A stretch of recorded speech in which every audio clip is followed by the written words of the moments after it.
Welcome back to the Nihilist Media Podcast. This is Bonding with Bond. I'm Mark. And I'm Nicholas. And today we watched the greatest Bond movie ever made because I was 5 years old when I saw it. It was the first one I saw, and it was really good. And it was like, I saw like an outline of a boob. It was life changing. Yeah. This is The World Is Not Enough, the final Bond film of the 90s, and the final Bond film with a normal ass gun barrel for at least 20 years. I'm not ready for the next one. Yeah. I'm scared of the next one. So this one is just fantastic. It opens Bond. He's walking around. He's in Spain. He goes to a Swiss bank. Okay. Apparently, he's picking up money for Robert King. He's an oil tycoon guy. Mm-hmm. Apparently, someone's an MI6 agent was also killed for this, and he wants to know who did it. And he's like, "I'm just a Swiss banker, and if you want to get out of here alive, blah blah blah." Yeah. Bond ends up blowing up his gun. Mm-hmm. With his glasses you gadget. Forgot about my hidden assets. It blows everything up. But there's also actually let's back up a bit. We also have the Cigar Girl. She tries to give Bond a cigar, and he's like, I don't smoke, but I'll take the cigar. And she's like, do you want to see my figures? And he's like, oh, I think they're very well rounded. She looks on in disgust and goes into the background. So then Bond blows everything up. He puts the gun to the Swiss bank. He shoots at the entourage and puts the gun to the Swiss banker's throat, and he's like, I'm going to give you a count to 3, and you can tell me who killed my MI6 friend. 1, and he grabs him tight, like 2, and he goes, all right, you got to promise to protect me. And, and he has a good death face. He does have a good death face, and a knife went into the back of his neck, and it was the Cigar Girl, and she makes a break for it. Mm-hmm. Bond tries chasing her. Doesn't work out. Bond goes back into the room. There's another guy in there. He pulls a gun on Bond, and then all of a sudden he sees a sniper red dot, and boop, dead. Guy saved Bond, and which brings our first mystery. Does he save him, or does he not kill him? He saves him. It's revealed in the middle when they're in the base. Yeah. Well, he says, "Oh yeah, you're right." Because Bond's working for him. Yeah. That's how I was like, is just not killing him saving him? No. But, yeah. This is a kick-ass action sequence, in my opinion. It's pretty cool. There's the only thing that pulls it down for me is him pulling down the cable for the blinds, and it's, for some reason, like 8 stories long. But I love what he does when he wraps it around the guy. Yeah. I love everything except it's dumb. Yeah, I like that it's dumb because I was 5 years old and I thought this was one heck of a moment. Yeah, I can imagine being blown away at 5 years old. I was like, "What is he doing?" He's purposely jumping out of a building. Yeah, and then he ties it to another guy who's like knocked out, and he uses him as leverage to make sure he doesn't fall to his death. Yeah, and it's pretty cool if you ask me. And the guy ends up waking up and tries to stop it, but it happens anyway. Mm-hmm. And then Bond escapes, and then he goes back to MI6, and with the money. This is all pre-title. Yeah, it's a pretty intense pre-title. It almost checks that box of being like a perfect one for me, but I think there's a little too much to it personally. But not fair for my nostalgia. Yeah. I am personally attacking Mark, actually. Yeah. I think this Swiss bank thing is perfect. I think once we move into the MI6 stuff, I'm like, okay, it's taken on a little more of just the main story for me than I like in my beginning intro thing. But it's still good. Yeah. I mean, so we go into MI6. He talks to Moneypenny. They have a little bit of rapport. Whatever. It's fine. She kind of insinuates that she's going to put the cigar up her pussy. Yeah, it's real weird. But then she throws it out. Because she's like, oh, you went to Swiss, you talked to some Swiss people, so did you get me some Swiss chocolate or something? And he's like, no, I got you a cigar. She's like, oh, how romantic. And then, but M calls out, and she's like, oh, Moneypenny, I hate to disturb the affairs of the state, but like, can you please send Bond in here, please? Mm-hmm. He meets up with Robert King and starts talking with M, and me and Robert King are friends, yada yada yada. And Bond's like, cool, I don't care, I got your money. Let's Bye. All right, I'm done. they begin talking, and we're told about Electra King, who is Robert King's daughter, who was kidnapped years ago, and how M helped save her. And then Bond is just like, yeah, this feels weird though. It feels like this was too easy. Yeah, and he looks in his drink, and his ice is fizzing, and I was like, oh, King poisoned M and Bond? I was like, that's kind of mean. He got their money back. But it turns out Bond had been handling the money, and the chemical that is laced the money is now reacting to his ice. And our boy King, now they know something's up with the money. And it's kind of a race against the clock to try to save King as he runs to as I'm sure you would run to your $5 million. He is running back to the safe to get his money. Yeah. A little brisk walk. Yeah. That's the most unrealistic part of this, because like Bond sits down fairly quickly, and he figures it out, and he's like, oh, King, the money, and he just dashes out there. I'm pretty positive King would still be in Moneypenny's office by the time. Yeah, he's trying to hit on Moneypenny right now. Yeah. But no matter, Bond's running through the MI6, and that's awesome. We're seeing more of MI6, which is like really cool here, and we're not overdoing it. Like, yeah, it looks like an office building. Yeah, like great. Later on when it's going to be overdone. Yeah, when in some of the Craig stuff, I'm like, why would the building look like this? Yeah. Oh, it's not even just that it's like, it's just like, why are we here so much? Oh, I see what you mean. Why are we here all the time? Like, usually we're going country to country, and it's just like in his movies, it's like, we're in MI6. I'm in the dungeon area. And it's just like, he's got to talk to the guys they catch. Yeah. I'm like, come on. They don't go to prison. They stay in a vault. Yeah, they stay in a vault at MI6 that has no bottom. Oh my God. Anyway, he's too late. He is too late. The money explodes through a device on his lapel, and he blows up and dies. And Bond is like, "Oh shit!" He walks around. He looks out, and then he looks outside, and he sees a red dot on his chest, and he's like, "Oh shit!" And it's the Cigar Girl on a boat. Yep. So she's got a machine gun. So he runs into Q's office thing, and he gets in Q's boat, and he's like, "Stop! It isn't finished! Oh God!" And Bond zips out there, and we have the best boat chase in the Bond series. Oh yeah! And I say this with a little bit of I know. I'm surprised you're saying it on it. I thought I was gonna have to say it. Hey man, 5-year-old Mark, and the 5-year-old Mark inside me was freaking out. He's freaking out right now. He's seeing it. This is it could have used some pepper in it. It's got all the salt. It lacks some of the pepper. I'd prefer it there was a wedding cake, but yeah, it would have been nice, to have a nice little backstory with Sheriff J.W. Pepper. He transferred to England, and he's now working for the British government, like British police force. Oh yeah, and he's like, "You guys don't know what I've seen. I'm prepared for this." I really like his little speedboat. I think it's pretty sick. I love that he gets soaked. Like, he is just completely drenched. Yeah, he's like entire chase. Yeah, he's like Sean Connery walking outside, drenched. It's pretty aggressively wet because he's just getting splashed by every wave. Yeah, and it's it's the first time ever really that we've been in London shooting.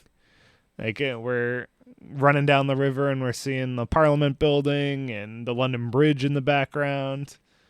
And all the little canals that are everywhere.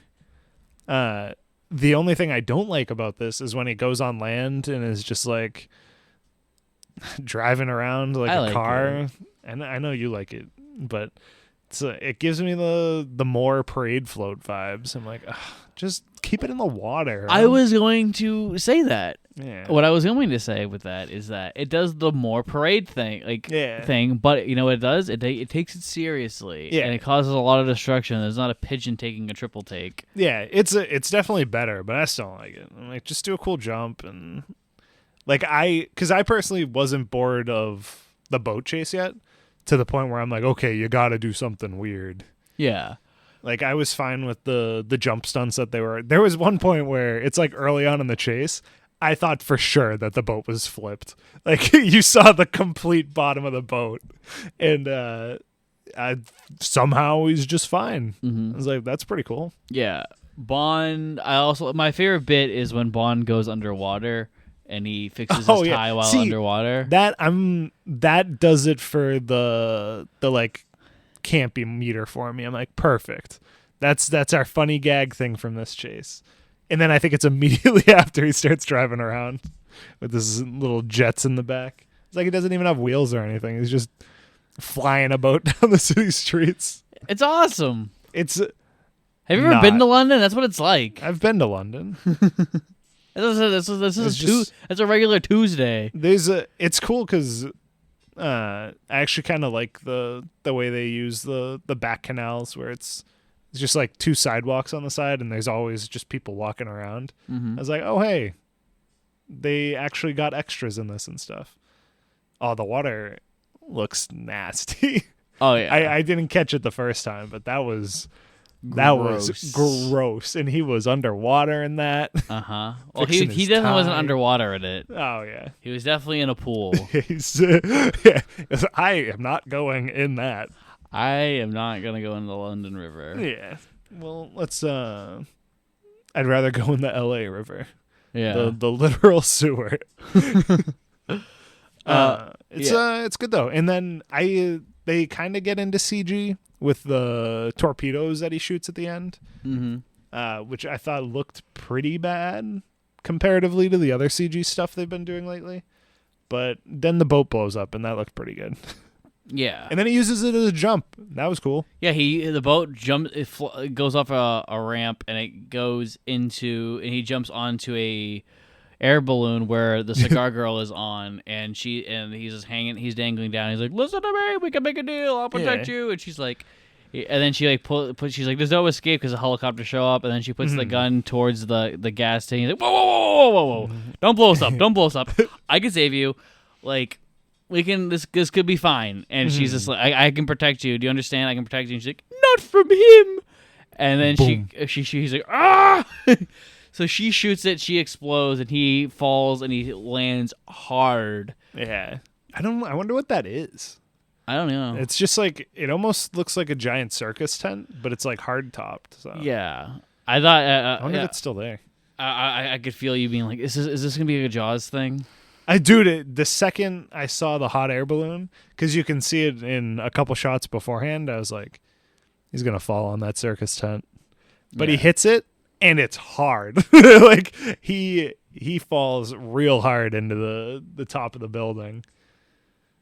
Yeah, it's phenomenal. And it looks like he gets hurt, and then he's hurt. The rest of the film. Yes, this is perfect. This is what I want.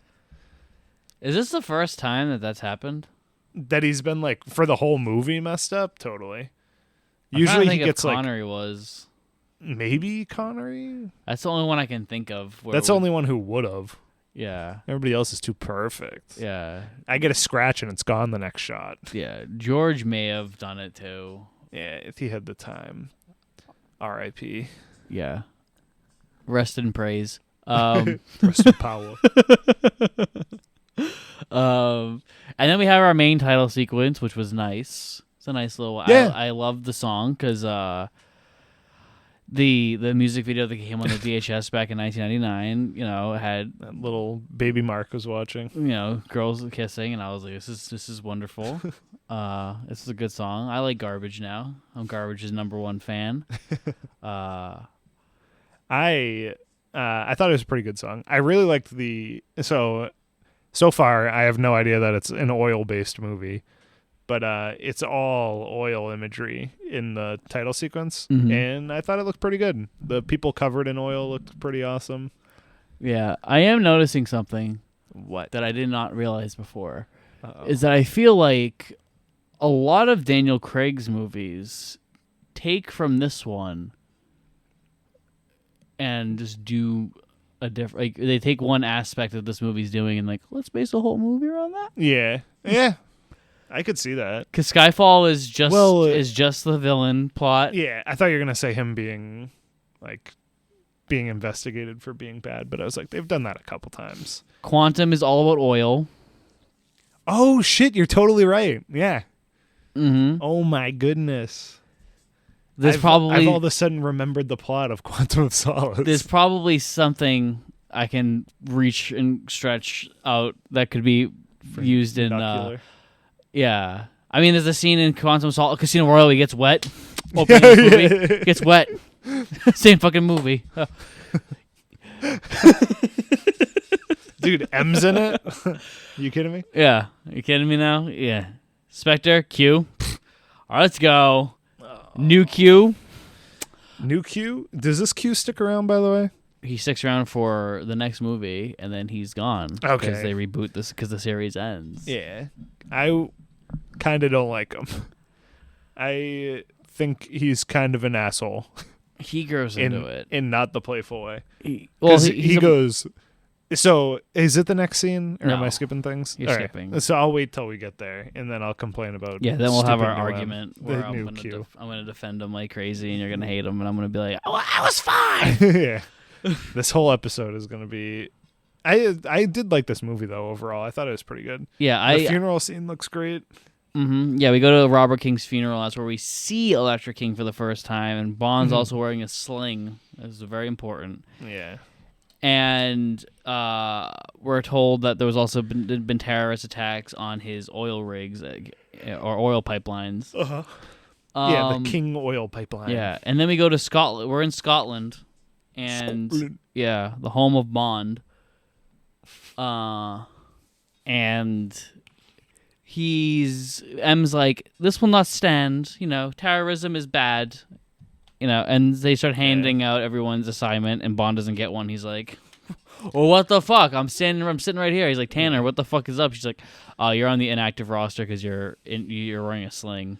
Unless you get a medical... kind of injured. Yeah, if you don't get a medical clearance, then, you're kind of not, Yeah. working. We can't take that risk. Yeah, and so you're Bond... kind of an important asset. So Bond goes back. Oh yeah, so we're also told that we're basically told everything that we already explained earlier. That the lapel was replaced, and there's probably an inside man inside of King's thing or woman. Yeah, no, they specify man. Oh, what? I thought there was something comes up where I was like, oh wow, they were inclusive. It might have been in the last movie too. Yeah. I just remember somebody said man or woman. Yeah, that did this. Yeah, probably Boris and fucking GoldenEye. And so anyway, Bond goes and talks to the doctor, and he, gets a clean bill of health because that's not talking. That's seduction. He goes, "Hey, I'm gonna take your pants off, and you're gonna not touch my shoulder." He says, "How about we skirt the issue?" It's true. And he takes down her skirt, and then she's like, "This time you're gonna call, right?" And then she grabs his hurt shoulders, like, "Ah, no!" And he's like, "I'm not." He's like, "Yeah, whatever the doctor orders." And then they have sex, and let me tell you, 5 years old, this scene was like, I was like, "What is happening?" I can't believe what I'm seeing on the television. I'm like, is this allowed? Is this legal? Did I ever tell you that story? I think I love this movie. No. So, side tangent, as I do. When I was in 2003, I saw Freddy vs. Jason on DVD. And in the first, 2 minutes of the film, a girl just takes her top off, and I was terrified. I turned it off, and because I was straight up thinking that what I just saw was illegal. Oh no! I was like, that was against the law. I shouldn't have saw that. Uh-oh. Yeah. Did you call the police or anything? Or? No. Which is weird. I don't know why I thought that, because I had already seen Titanic, and that had happened in Titanic. Yeah. I think because it happened so quickly, I was like, oh. Uh-oh. Oh, no. Jump scared Mark. Yeah. The scariest part of the movie was the naked lady. Yeah. I saw a woman. We then go into the Q scene where we have a guy with a pipe, like a Scottish pipe bag. So close. What is it? Bagpipe. Bagpipe. And he's and then he shoots a flamethrower and guns. And he's like, it's pretty aggressive too. He's playing some notes, and I was ready for Q, why are you just like listening to a dude play bagpipes? And then it starts shooting a gun and then blasts a flamethrower. Yeah, and Bond says, we all have to pay the piper sometime. Yep. And Q is like, oh, pipe down, 007. Jesus, I'm fucking 90 years old and I'm still doing with your bullshit. Yeah, he's like, you're so loud. Yeah. He's like, after listening to that. Can you just shut up? God. And he goes, oh, you should meet Baby Q. Yeah. Well, no, he's pissed at first. He's like, you ruined my fucking retirement. My boat. I'm saving it for retirement. It's my fishing boat. Yeah. And he's just like, you're retiring? And he's like, yeah, meet my predecessor. Not my predecessor. I don't know, my intern. Yeah. This is the guy I'm grooming for you to take over for me. Yeah. And it's John Cleese from Monty Python and Fawlty Towers, one of the funniest men of all who ever live. And he still has my favorite Monty Python joke. I don't know if you've seen Holy Grail. Yeah, I've seen Holy Grail. Yeah, my favorite joke in that is the one when he's like, I go by many names, many mystical names, but some you can call me Greg. Tim. Oh, it's Tim. I don't know why I thought it was Greg. Yeah. So then he's like, Bond's like, if you're cute, does that make him R? And he's like, oh, the 007 wit, or at least half of it. Yeah, but he makes that dumb joke about Bond being dumb after he's been stuck in a car door because he closed it on his jacket and can't get out of it. I'll give you that. I'm like, because I go, oh no, he's going to be like dumb. And He's then not. instantly he's like, no, I'm so smart. I'm Q, new Q, but I'm mean. Yeah. Q was mean at the beginning. It's true. Yeah, I guess the relationship's built. Yeah. But I promise you that R becomes better in the next movie. Okay, good. Is he in the field a lot or something? No. Okay, good. That is something reserved for License to Kill in every Roger Moore movie, apparently. He shows Bond his new car that I forgot what it was, and because it's a BMW. BMW. And he then shows him his new winter jacket, which, and they say, "How you want to show 007 how it works?" All right, yes, you take the thing, we'll put one arm in, and then you take this if you want to if it's too cold, you can zipper it up. You pick this, and he's like, "Oh, it's pull the string," and it creates a little golf ball thing. Yeah, it's like a giant safety bubble. Yeah. It's avalanche proof. Yep. And then he's like, "You're not planning on retiring soon, are you?" And Q, looking really old, is like, I've tried to teach you two things, 007. He's like, first, never let them see you bleed. And he's like, and the second, always have an escape plan as he descends into the ground. And into the grave. That's the last time we ever see him. So, do we want to have a little tribute moment to Q? I loved him. I'm sad he's gone. What's your favorite Q moment? I don't know. Your top five favorite Q moments. I liked him in the field. That was pretty funny. It's License to Kill. Yeah. I liked him when this is a long shot, but they get off a boat and he's there with a car. Spy Who Loved Me. Spy Who Loved Me. And then I don't know. Okay. The Craig Q scenes. Fuck you. I'm going to miss Mike, man. I'm going to miss him too. He was great. I am very impressed at how long and able he was able to stay in these movies and still be like a pleasant, I don't want to say surprise because you know it's coming, but a pleasant interaction every time. I'm like, oh, yay, it's a Q scene. Not like when I was like, oh, yay, Moneypenny. Q got older with grace. Yeah. I would probably say best Q moments. GoldenEye. 100%. Yeah, GoldenEye had really good ones. Everything about GoldenEye, I would say Thunderball. The pen was so funny. Thunderball with him like being Little like Nelly? Huh? No, that's You Only Live Twice. That's terrible. Thunderball is when he's like, make sure he comes out of the shack. And he's wearing like the fucking like the Hawaiian shirt, and Bond's like, oh god, and he's like, oh 007, you're on vacation too. And like he keeps touching things, and he keeps slapping Connery's hand. And he's like, stop. And then there's that part where he's like, and of course it comes with this. And Connery goes, well, of course. And he looks up at Q, and Q looks back, and he's like, I fucking hate you so much. Just take my gifts. Obviously, License to Kill. Mm-hmm. I love like him being out there like, I don't want to go back. I'm using my vacation time to hang out with you. Yeah, exactly. I'm not on the clock, Bond. Yeah, I love the one you said, Spy Who Loved Me, where he's like, how Q ever let you down? Frequently. Yeah. And he hears this. He goes, yeah, him just closing his eyes and sighing is so good. Yeah, and then I obviously love Tomorrow Never Dies. Mm. Yeah. R.I.P. to a legend. Yeah. True King. Great guy. Oh, yeah. Speaking of King, Electra King.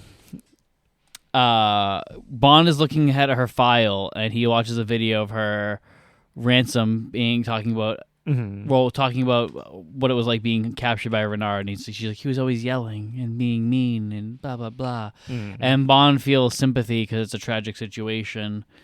But he also is like, something's off. I'm going to pull up her file. So, yeah, he pulls up the file, but it's access denied. And Bond's like, something's fishy. Yeah, he goes, I know the only person who could do that to me. Yeah, and he goes to M, and M, he's like, why is Electra King's thing, locked? And she's like, you're not on the thing. He's just like, I got King killed, so I'm going to do this. And I have this note with the bank statement. That's it. It's the same exact. So basically, the money that they had stolen from King was the exact amount that they had for her hostage fee. Yeah. And so he's like, there's too many fucking things coming out, you know? And so he goes to, and M's like, all right, everyone leave. So the thing is that like I used Electra for bait. I don't understand. I don't remember like the context of how. Yeah, I also don't. Basically, they could have saved her a lot sooner than they did. Yeah, but they didn't want to give the terrorists the money, so they didn't. Yeah.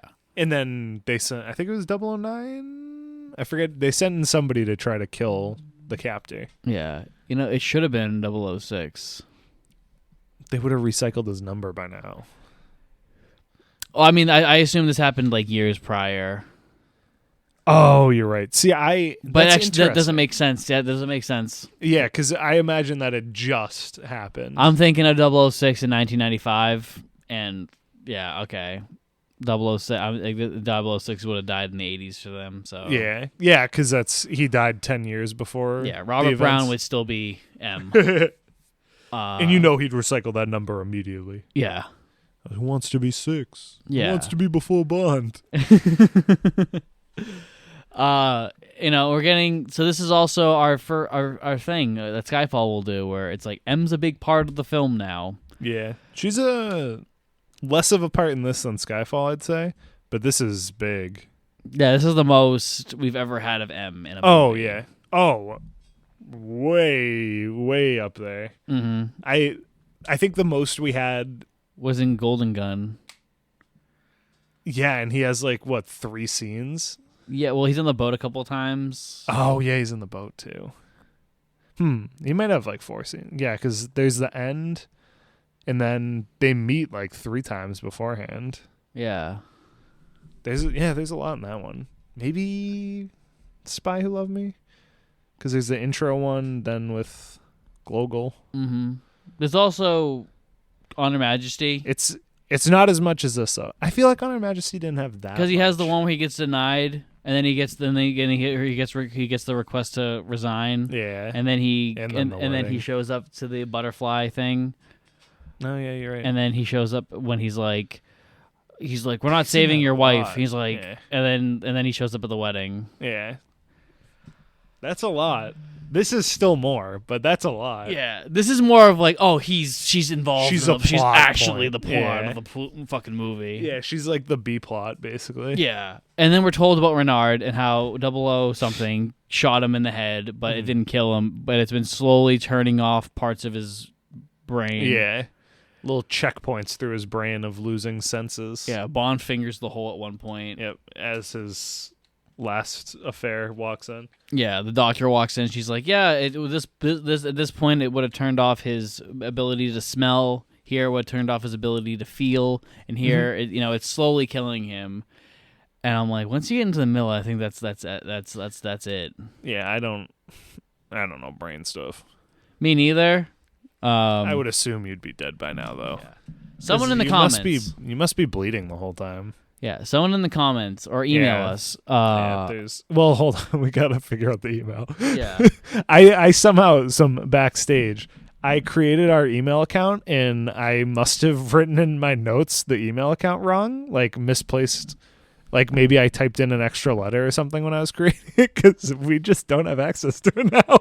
Yeah. Send it to nihilismedia@gmail.com. Perfect. If someone could not feel, if they have all their nerves, you're gonna ask the fire question. Yeah, if all their nerves are gone, like you can't feel anything, right? Like let's say this is a Renard guy, it's a bullet in the brain, you can't feel it, can't smell either. If he was sleeping, well, one, how would he know he's tired? Oh, that's a good point too. First off, that's interesting, but I think the fire one's a better question. If he was sleeping, if you lit him on fire, would he wake up? Yeah, is he waking up? Or is he just going to burn to death? Yeah. Because he's not feeling the pain of it. Yeah. I think it's a pretty good question that I don't know the answer of. Yeah, because your body goes into shock when you're on fire. Yeah. But your body isn't feeling it. Yeah, it requires the nerves to know that. Mm-hmm. So I need to know this question. So if someone can email me, please, or send me a fax. Do what you got to do. I need to know. Then after Holly is done giving her speech, Moneypenny walks up to her and kind of gives her a "I can't be fucked Bond" thing. Yeah. She goes, "You cut me in line." Yeah, and M is like, "All right, Bond, your mission is to not find Renard. Your mission is to protect Electra King." And he's just like, what? And he's like, "If I just find the guy who's trying to kill her, then I can end the mission. So why would I?" And she's like, "Bond, you're going to protect Electra King, and that's all." And in the background, we have a painting of Bernard Lee, our man, R.I.P. to another legend. Yeah. Rest in power. My man. Yeah. Rest in praise. Yeah. And then he goes to a country that I don't remember. I think it's one of the stands. Mm-hmm. Maybe Kazakhstan. It's not Kazakhstan. We go to Kazakhstan later. Okay. We're in oil fields. We are in oil. And Bond goes and sees Electra. Electra makes a deal with some people who are against her thing. And everyone cheers. She's wonderful. It's, the pipeline was approved to go through a historic Holy Land. Mm-hmm. And she doesn't like that. So she goes back on her father's word, and they're going to move the pipeline so it doesn't destroy that area. Yeah. Also, I got to say, Pierce Brosnan got a haircut. And he looks fantastic. Yeah, he looks. He's got much shorter hair, but he looks great. He drives like an asshole. He drives like he's handcuffed. It's very weird. Both hands are on 2 o'clock for some reason. Yeah, I don't like it. I don't understand. Maybe it's strategic. So Connery is now the best Bond of all time because he knows how to drive a car. At least when it's rear projected. That's a good point. Yeah. He was really driving there. Electra walks up to Bond after everyone's cheering. She's like, "I saw you at my father's funeral, and you are Bond, James Bond." Boom, baby, we got our Bond out of the way. Mm-hmm. And she's like, "Oh, M said she was gonna send someone to protect me," and he's just like, "Yeah, I'm here to protect you. I'm gonna find out who's killing you." Yada yada yada. And they kind of have some back and forth. They talk about oil and how and what her father and the terrorists and Renard and all that stuff. They get all the exposition out, A lot, dude. There's a lot in this movie. Yeah, and I like it. A lot of oil backstory because I don't know. I feel like. Excuse me. I feel like the explanation of why her oil route is important is told 4 or 5 times. Yeah. I'm like, maybe 2. Like I think this scene, and then when they discover she's gonna blow up the other ones is like that's like the perfect amount. I don't mind the exposition. So last week's episode flew by, as you can tell by the shorter podcast episode. This one, I felt like, I don't know if you remember, but I went, are we not in Act 3 yet? I was like, holy shit. But we were in Act 3. Yeah, but it felt like we should have been in there for like a half hour at that point. Like there's a lot in this that gets told more than once. But yeah. I think it's a good story still. Yeah. It's just, I don't know why they told us so many times. Yeah. I think this is also a very well-made movie. Like, in terms of, like, how it looks and how it's paced and the acting for the most part. So has the DP stayed the same? I know the director's been changing. I don't know. Okay. Because the past 3 have all been good. Yeah. They haven't gone back to just shooting flat for everything. I don't think that there is the same DP because they've all had a very distinct visual style. Where like the GoldenEye had this like gray militaristic. Still had the best one, in my opinion. Maybe it's because it had that look. And then you had like the more neon color of Tomorrow Never Dies, and you have this one which is more naturalistic, like a lot of greens and a lot of gray and stuff too when they get to the more usually like there's always like a color that will pop the scene. Like in every shot there's always like we're gonna have a bright red canister, or like Bond's wearing a gray suit with a bright blue button up so it pops. Everything's always something popping, which is completely different from the 80s where everything looked like the same. The 80s was a dark age for so many reasons. I will say the costuming in this one, too, is sick. It's fantastic. I love the aesthetic of this movie. So Electra talks about her pipeline more. She tells him where it's going, yada, yada, yada. More and more. I think this is the first time they talk about the other pipelines, though, so that one's important. Yeah. And then she's like, well, I'm going to go skiing. And he's like, well, funny that, I'm going to go skiing, too, I guess. And she's like, I hope you can ski. And he's like, oh, yeah. Because like, I'm sorry. Did we say that he is supposed to be protecting her right now? Yeah. Okay. Good. I told you that was M's mission. Okay. Good. So we're having our first ski scene in quite a bit. Yeah.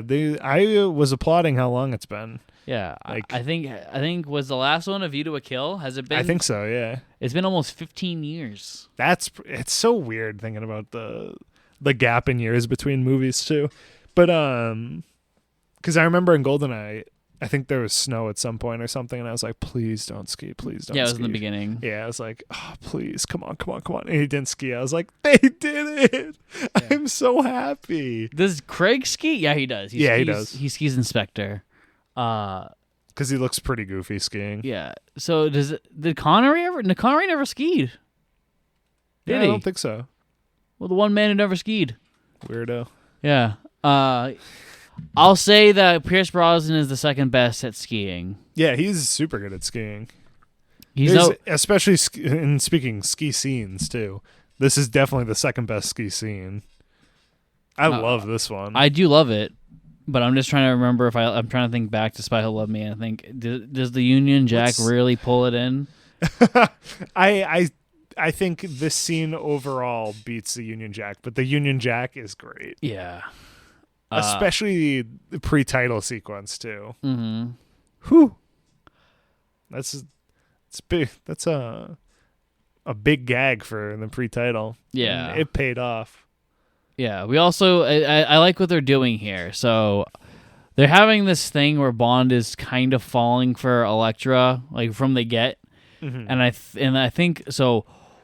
I might be just projecting my own shit onto it. But I think that what they're trying to do is by giving her as many Tracy things as possible. Like the hat she's wearing is a hat that Tracy wore. Yeah. The ski scene is something that they did. Like she's also someone who is self-destructive and needs to find purpose. And I think Bond sees that as like, I can fix her. I'm kind of into that. Yeah, I can fix her, says man that's worse. Then we get the casino scene too. I think I didn't catch that, but you sang it, and I was like, yeah, that kind of makes sense. Yeah. Because this is another one where, like, I believe their relationship more. especially compared to last week, where I'm like that did. I don't know what they were going for it, but it didn't work for me. Yeah. This one, I'm like, oh yeah, I'm starting to. I can see why he has trouble at the end killing her. Yeah. Spoiler alert. Yeah. Spoiler alert. Sorry. Yeah, I love the sea sequence. They split up, and there's like these guys on like what like. Oh, I forget. I was trying to remember the name of the device because they say it later on. But, I don't know what paragliding is. It's like a paragliding, like, because it has the giant fan behind it. Like it's a, I forget what they're called, fan boats or something. Yeah. In the bayou and stuff, and then it's got a parachute that it's gliding with. Yeah. But it's also like a snowmobile. Yeah. A snowmobile trike. And they're wonderful. Yeah. This scene. So dumb. I love them. This scene is not on Her Majesty's Secret Service, but it does remind me a lot of Return of the Jedi when they're on Endor and they're doing that shit on the speeder the bikes. land speeders. Yeah. That's what it reminds me of. Anyway, he ends up. There's like one great part where it's so good. Bond ends up jumping off a thing and cutting someone's parachute, and they start going down. No, he jumps off, and then like the thing glides off. And he says, "I'll see you back at the lodge." Yeah, because the it's not a jet ski. What is it?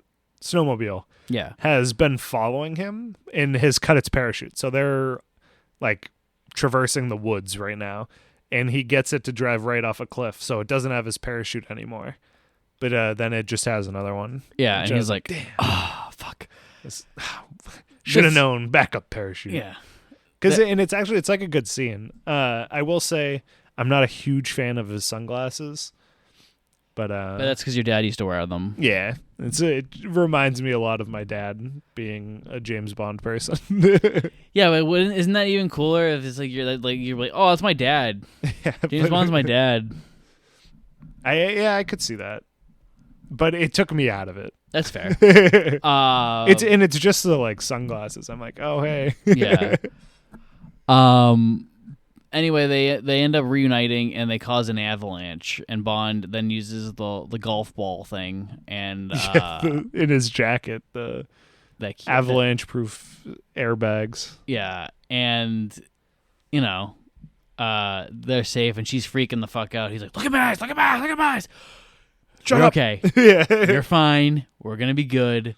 And she's acting the fuck out of the scene. She's like freaked. She's great. And then he cuts a hole in it, and they get out and they climb out together, and so everything's all hunky dory. And then he's waiting for her, and like she's got a few bumps and bruises, but she'll be okay.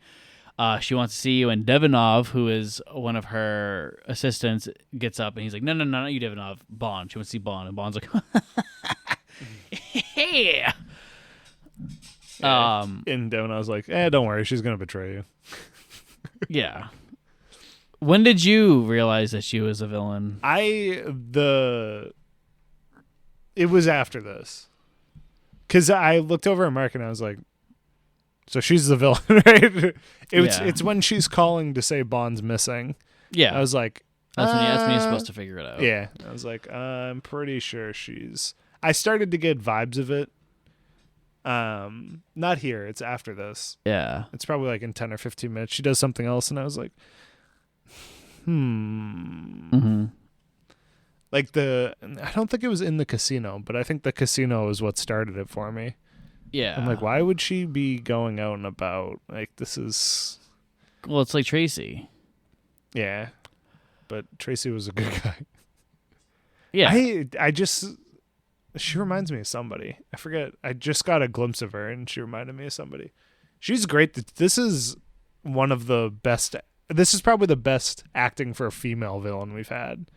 I can't argue. Yeah. I mean, I can, actually.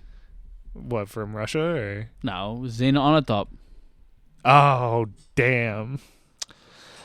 Ugh. I thought we counted her a henchman. Well, then, I mean, wouldn't that make Electra King the first ever female villain? I guess you're right. Well, from Russia with Love, did we count them as... We had counted all of them as henchmen. Okay. Yeah, I guess that makes her the first one. Because I would count the other guy, even though he started her being a bad guy. What's his face? The guy with the bullet in his head. Renard? Yeah, even though Renard was the original bad guy, I think she has taken his place, and he is now the hench person. Oh, Renard is 100% the henchman. Because he's just a simp. Yeah. Bond goes into a casino. He puts his glasses on that I actually bought when I was a 5-year-old boy, and that can see through people's clothes, and you can see if they're holding guns. But not underwear. Yeah, because it is PG-13 after all, fellas. Yeah, no, everybody just has lead underpants on. Yeah. I remember being so disappointed when I bought those sunglasses, and I was like, I can't see through people's clothes. Did you buy them from like a Bond fan site or something, or just like, nice? He shook his head yes. Yeah. That's wonderful. Yeah. I do like the effect that they put on it to have the X-ray thing. Oh, yeah, it looks fantastic. Like, I'd be interested to see how they did this, actually. Do you think it's just painted on? It's probably CG. Oh, my God. I forgot. We're out of the 70s. We actually have good CG now. Yeah. He says, I want to see Valentin Stokowski right now, and this guy's like, he's doesn't want to see you. And then this guy tries to fight him, and then Bond like grabs a guy's tie, puts a knife in the tie, kicks him, so he's like choking on the bar, and grabs the guy's gun, hands it to the bartender. If I was the bartender, I'd be like, "Oh, what? Why are you handing me this?" Like, and he drinks his martini like quickly, and this guy, and then we have Goldie from Snatch, and he's like, "Hey, Stokowski wants to see you." And then he's just like, "After you, Mr. Bond." And Bond's like, "No, I insist." Puts the gun to his back. "After you." I love him so much. And then we see the man himself, Valentin Stokowski, Robbie Coltrane, baby. Bond, James Bond. You literally that was lip sync. That was incredible. It felt like, I was like, he's talking kind of fast. And I was like, oh my God. The line delivery was perfect. We get in his office, and he's always surrounded by women. Yeah, unfortunately, neither of these women are singing "Stand by Your Man," but they are there. He's like, why am I not sure if I have a good enough health insurance? Chill out, James. And then he puts a gun to Goldie, and he's like, all right, ladies, leave. And then he has Goldie give him like $1,000 each. It's dude, it might be like 10,000. Yeah, if it straps of hundreds. And he's like, make sure they lose it at this casino. Yeah, we told that Valentin is now straight. He's now like a legitimate businessman. He has a caviar line, and then he's just like, "What can you tell me about this, buddy?" And he's just like, "Oh, it's Russian nationalists, like rebellion people, like, terrorists." No, blah, I think blah, it was blah. I think it was like anti-terrorism or something. Is it? It's like nuclear, and so it's the mine that he's at. Oh, where they're decommissioning nuclear weapons. It's not that he steals the nuke from. It is a little confusing from here till when they have, because they get the submarine and stuff too. Yeah, there's a lot going on in this movie, but he goes, okay, they're involved. We should probably go have a talk in my private bar, because this might get too real for me sitting down. And he has a suit on that has almost like 3M reflection on the lapel and the pockets and stuff, and it's pretty great. Yeah. But then we see King come into the bar after James is talking about how she's in danger. And he goes, I don't think she cares. She is here. Yeah. And Bond's like, what are you doing here? And is this where she says it? It's when they get into the poker room. Yeah. Well, yeah. She's like, oh yeah, I'm gonna be out here so I can show people that I'm not afraid. They're not afraid. And Valentin Stokowski's like, I have your father's free table, and he's like, nothing's free with you, Valentin. He's like, fuck you. Goes, okay, yeah, she has $1 million credit line. Yeah. And she ends up betting. Losing. He goes, what game do you want to play? You want to play like blackjack? You want to play like 5 cards? She goes, how about just 1 card each, and high card wins. I was like, that's a bet. Whoa. Yeah, and Bond's like, lose the first 3 cards. Yeah. And so it's less likely to be a stacked deck. And she goes, oh, always watching out for me. Yeah, and he's just like, you don't have to do this. And she says, what's the point of living if you can't feel alive? Yeah. And I'm like, ooh, yeah. And he's like, that's some Tracy shit. Oh, yeah. So I love her costume. Her dress in this is great. And there's a thing that comes up later that her ear is damaged from herself. And right now, she has the same long earring covering up the damage, and the other one doesn't match it. It's like a regular earring, and I love that. Mm-hmm. It's like she had these sets of earrings and liked them, so she had this custom-made, like, longer one to cover her ear made. It's so good. The costuming in this is just phenomenal. Yeah. She loses, obviously, and, you know... Which we find out later... is on purpose. Deal. Oh my God, she's paying him off. Yeah. Bum bum bum. And then I think Bond and her have sex. Yeah, I think we just go back to the room. Yeah, I think they check out each other's bodies and have a grand old time. Yeah. Actually, nope, that's not true. We go back. We go to Devanov and some fat Russian scientist guy. Oh, yes. And they're in Satan's Breath, which is like this place where there's flames that are just eternal, and they just continue going. Yeah, it's like a holy pilgrimage site. I don't really understand why they're here, besides him picking up a hot rock. Yeah, I don't... It's probably just an exotic location, a exotic location. I wonder if anyone's just walked in there with a bucket of water, though, and just start putting them out and be like, fuck you guys. It's eternal. It's like the Olympic flame. Yeah. Just goes out all the time, and they're like, light it again. Yeah. Someone with a lighter, come light this now. Yeah. He picks up a flaming rock because he can't feel anything, but also his hand would be fucking mutilated. It's so stupid. I hate these I can't feel anything tough guys that do things that would... Like, I understand if you want to, like... I don't know. I don't even know what you would do. The reason things hurt are because it's bad for you. Like, holding something hard. I was like, he could just, like, stab himself in the arm, but then he's going to bleed.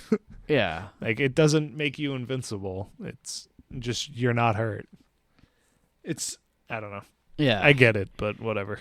Yeah, Devanov fucked up for not killing Bond, and they put a gun to his head, and then he talks to the fat Russian guy, and the guy's like, we should call off the thing because it's the people are being suspicious, and they're never going to get away with it. Yeah, it's that guy's fault. And then he grabs Devanov's hand and puts the hot rock in it, and he was just like, you're an idiot, I hate you. And the fat Russian guy starts laughing, and then they shoot the fat Russian guy. Mm-hmm. And Devanov is just like, why? Because he didn't trust in the mission. Yeah, and they take his badge, yada yada yada, and go to the thing, get us our fucking missile. It's now that he doesn't believe in the mission thing. I believe that when it's like starting a new master race on the moon, but like you're just blowing up an oil line so King's rich. Yeah, like you don't believe in the mission. This is just an excuse to make him look tough. Yeah.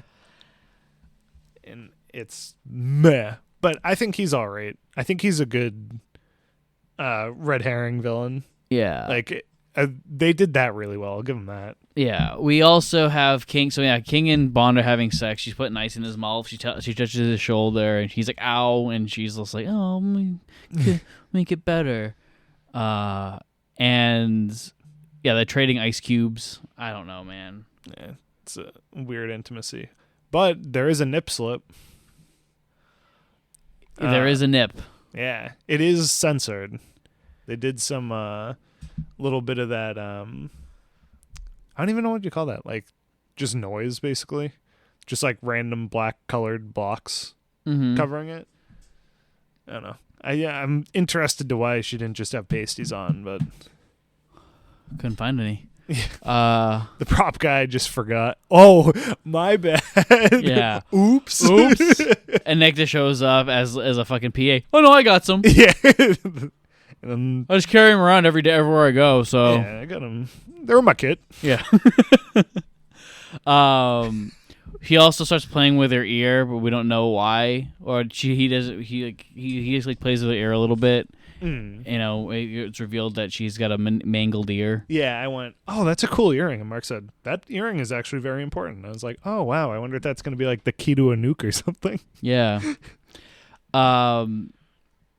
Yeah, they continue having sex and making out. And then Bond leaves and he sneaks into Devonov's car, his trunk, and he kills Devonov.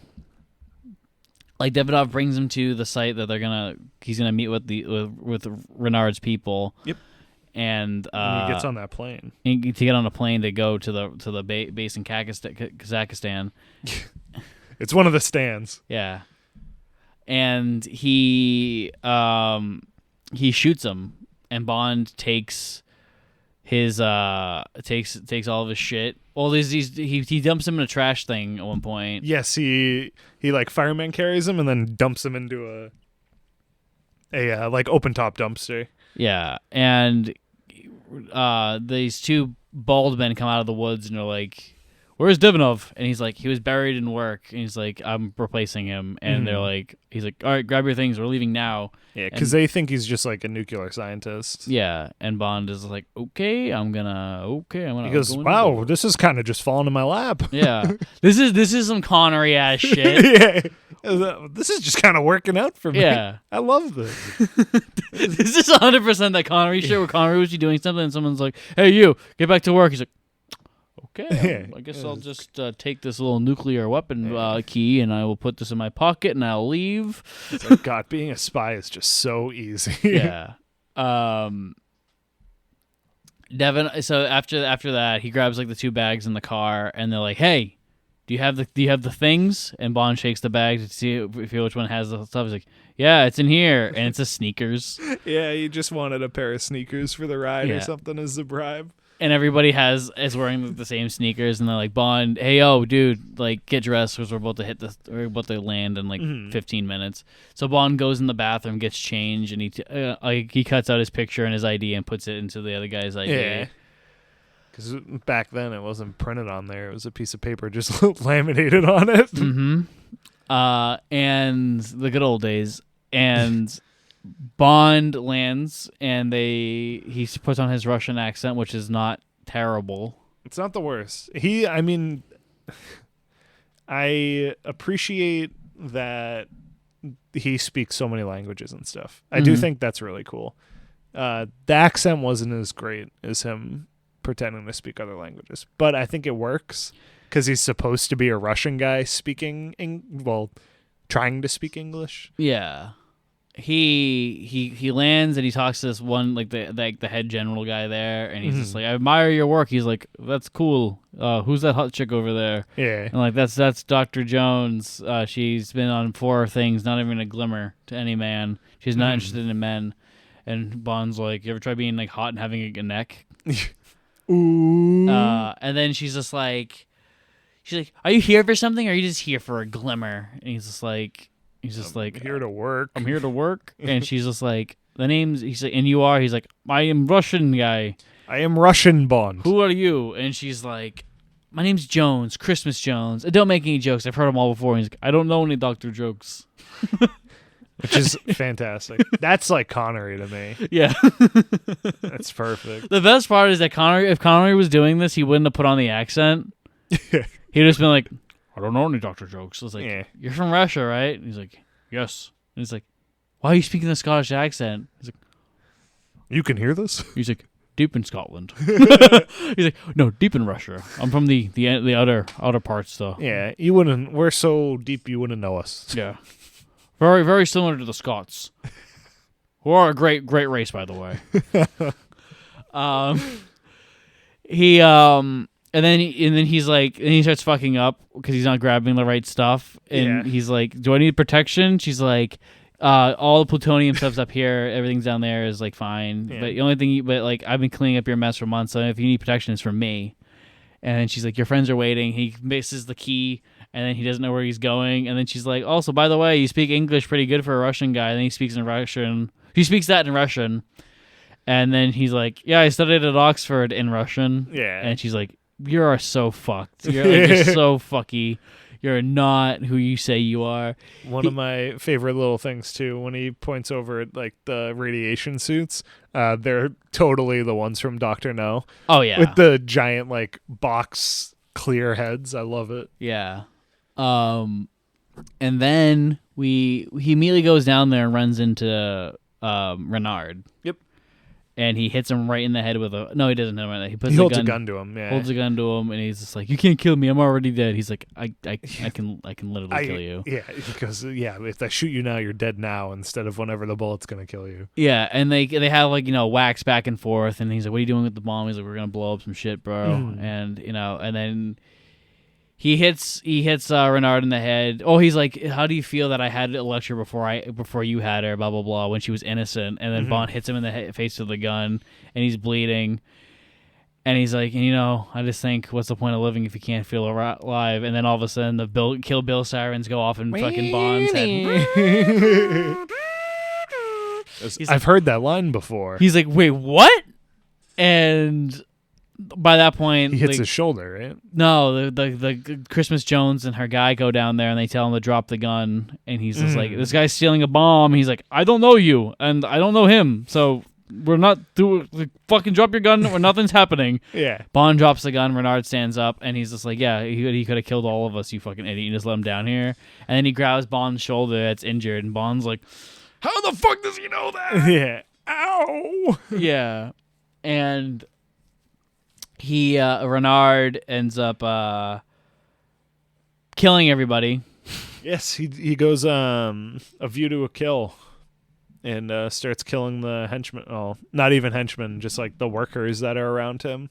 And it's actually worse in this case because they have no idea that he is a bad guy. Mm-hmm. They're just doing their military jobs, and he's there to take something. Yeah, that is there to get a free college education. Yeah, and instead...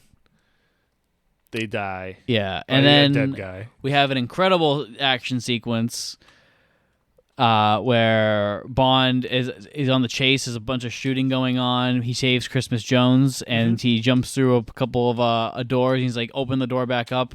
I'll be back in a second." And he jumps. He's like hiding, shooting. He kills pretty much everybody, all of Renard's men except Renard. Renard gets into an elevator, and it's bulletproof. Yep. We didn't mention one thing. When they're messing around with the nuclear warhead that they're stealing, they take out the tracker card that's in it. Bond sees the guy take it out and kills him along with the other entourage and takes it out and goes, "Ha, I got whatever this is." And then that'll come back up. Yeah. Bond shoots at the glass. It's bulletproof, and he's just like, what does he say? I forget what he says. Something about dying, and then points down. Yeah, I don't think he says the line again about. No, he doesn't. Yeah, but he points down. Bond looks down, and then he looks like at the bottom of the elevator was hooked to a bomb, and then it detonates as Bernard gets up high enough. He's like, yeah. "Oh fuck! Oh fuck! Oh fuck!" And we have this great moment where everything starts blowing up, and Bond jumps on like what is it? So it's the chains that they used to move the warhead from the bunker where the action scene first started, and to take it to the elevator. He just grabs on and slides. Yeah. He goes full Tarzan. And as that's happening, Christmas Jones opened the door, and he's like, "Close the fucking door!" He goes, "Thank you for opening it so I can get in, but please close it now." Yeah, and she's like, "Who the hell are you?" He's like, "I'm a British spy." He's like, "Does this British spy have a name?" He's like, "The name is Bond." He shoots like this thing that will shoot them, propel them up. Uh-huh. And he goes, "James Bond," as you hear the... Yeah. It's awesome, dude. I love this. It's good. You said it was the hardest level or something, too? It's like the hardest level in the N64 game. Like either that, or either this, or the level we have to sneak into Devinov's car. Oh, okay. Those two levels are very difficult. So once we get out of the silo, up top, Jones is like, "Yeah, it's fine. Don't worry. We can track where they're flying that bomb. They all have this card in it that tracks it." And Bond goes, "Oh, that's in my pocket." Yeah. I took that off a guy. No, I think that if you put it into something, you can still track it. Like, you can track where it's going. So it's not how things work. Card. But no, it needs to be turned, like, it needs a power source to activate the tracking, because M uses it later, so they find her. Okay. So it all comes around. It just takes forever. Yeah. It's literally from this scene to basically the end of the movie. So they don't talk about it, and then it comes back up. Yeah. So now that we have a couple of, like, we have we have some time. A nice little gap to take like a breather. Christmas Jones is known as debatably the worst Bond girl, and I don't think she's even close. Yeah, no. I think she was pretty good. I think she's not the best actress. Yeah. I think she was fine these beginning parts. Her bad acting kind of peaks in the submarine at the end. Yeah. But like, I think she was fine. I get like people are like, Denise Richards is a rocket scientist. Yeah, give me a break. And I'm like, do you not remember Holly Goodhead? Yeah. Or like, there's a lot of them where it's like, do you remember Triple X's bad acting? Yeah. Especially early on. I will punish him with my revenge. Or fucking back in the days where we couldn't even have them speak. Yeah. They had to double over them. Yeah. It's like, oh my God. Yeah.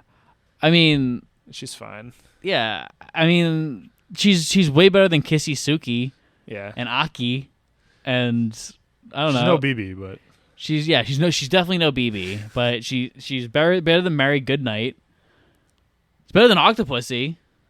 She might be on par with Octopussy for me.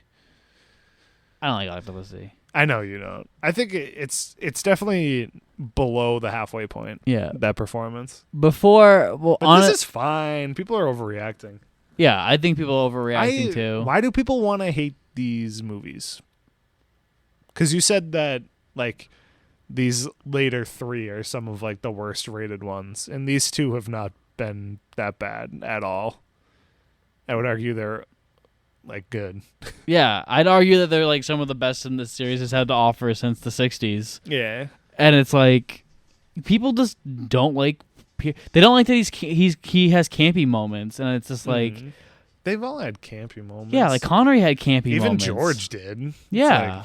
And I'd say that was the most what I like super espionage type. Yeah. They just want the fucking super soldier Craig who's just going to be fucking weeping in the bathroom. Actually, this is actually pretty interesting. Thinking about people rating stuff. I'd want to see more of what people rated it when it came out. Because we're seeing post-Craig people who I'm sure there's a ton of people who just want the Craig stuff. Oh, back in the day, it's got bad reviews. Oh, okay. That's because I'm sure now all of the old ones are like, except probably what Dr. No, are like rotten just from people. Every Connery movie is fresh. Really? Every single one. Really? Even Never Say Never Again. Even Diamonds, I think, has a 70%. What about, what is it? You Only Live Twice? That one has like a 73. What? That's embarrassing. That's some people's favorite Connery. People are so wrong. Dumb. Oh my God, why? Yeah. I guess there's people who like the Moonraker a lot too, so. I think the only Bond movies that have lower scores than the Brosnan era are Man with the Golden Gun, View to a Kill, and Moonraker. View to a Kill was definitely my nostalgia movie. Yeah. I was thinking about it the past week. I was like, yeah, a lot of that I like because I saw it as a kid. Yeah. As I've been seeing Mark having his reactions to his kids' movies, it's like, okay.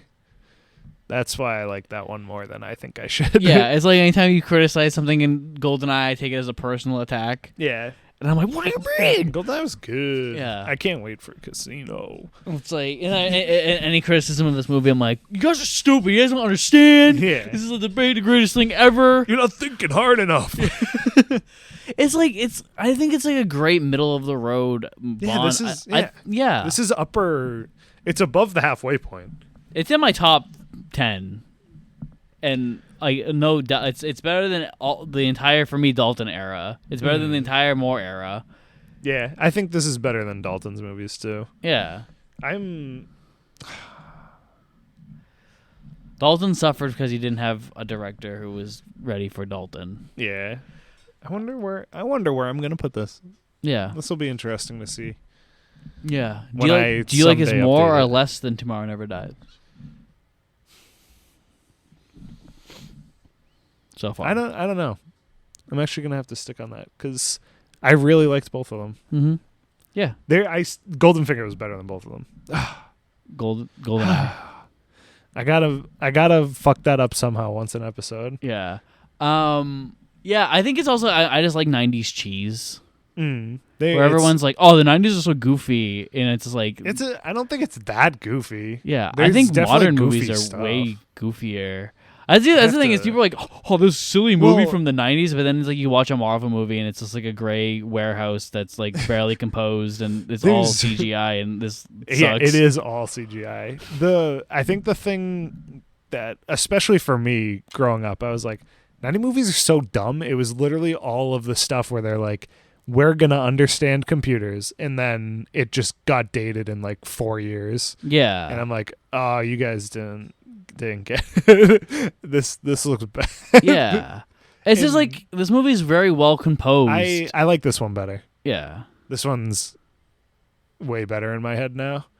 I was just thinking about all the TVs in Tomorrow Never Dies. In Tomorrow Never Dies. Yeah, I just think like the three Brosnan movies so far have been like so well constructed and composed, and the action makes sense and it feels like organic with the story. Unlike modern movies where it feels like, oh, these were these were made first, and then they made a movie around the action sequences. It's like all the.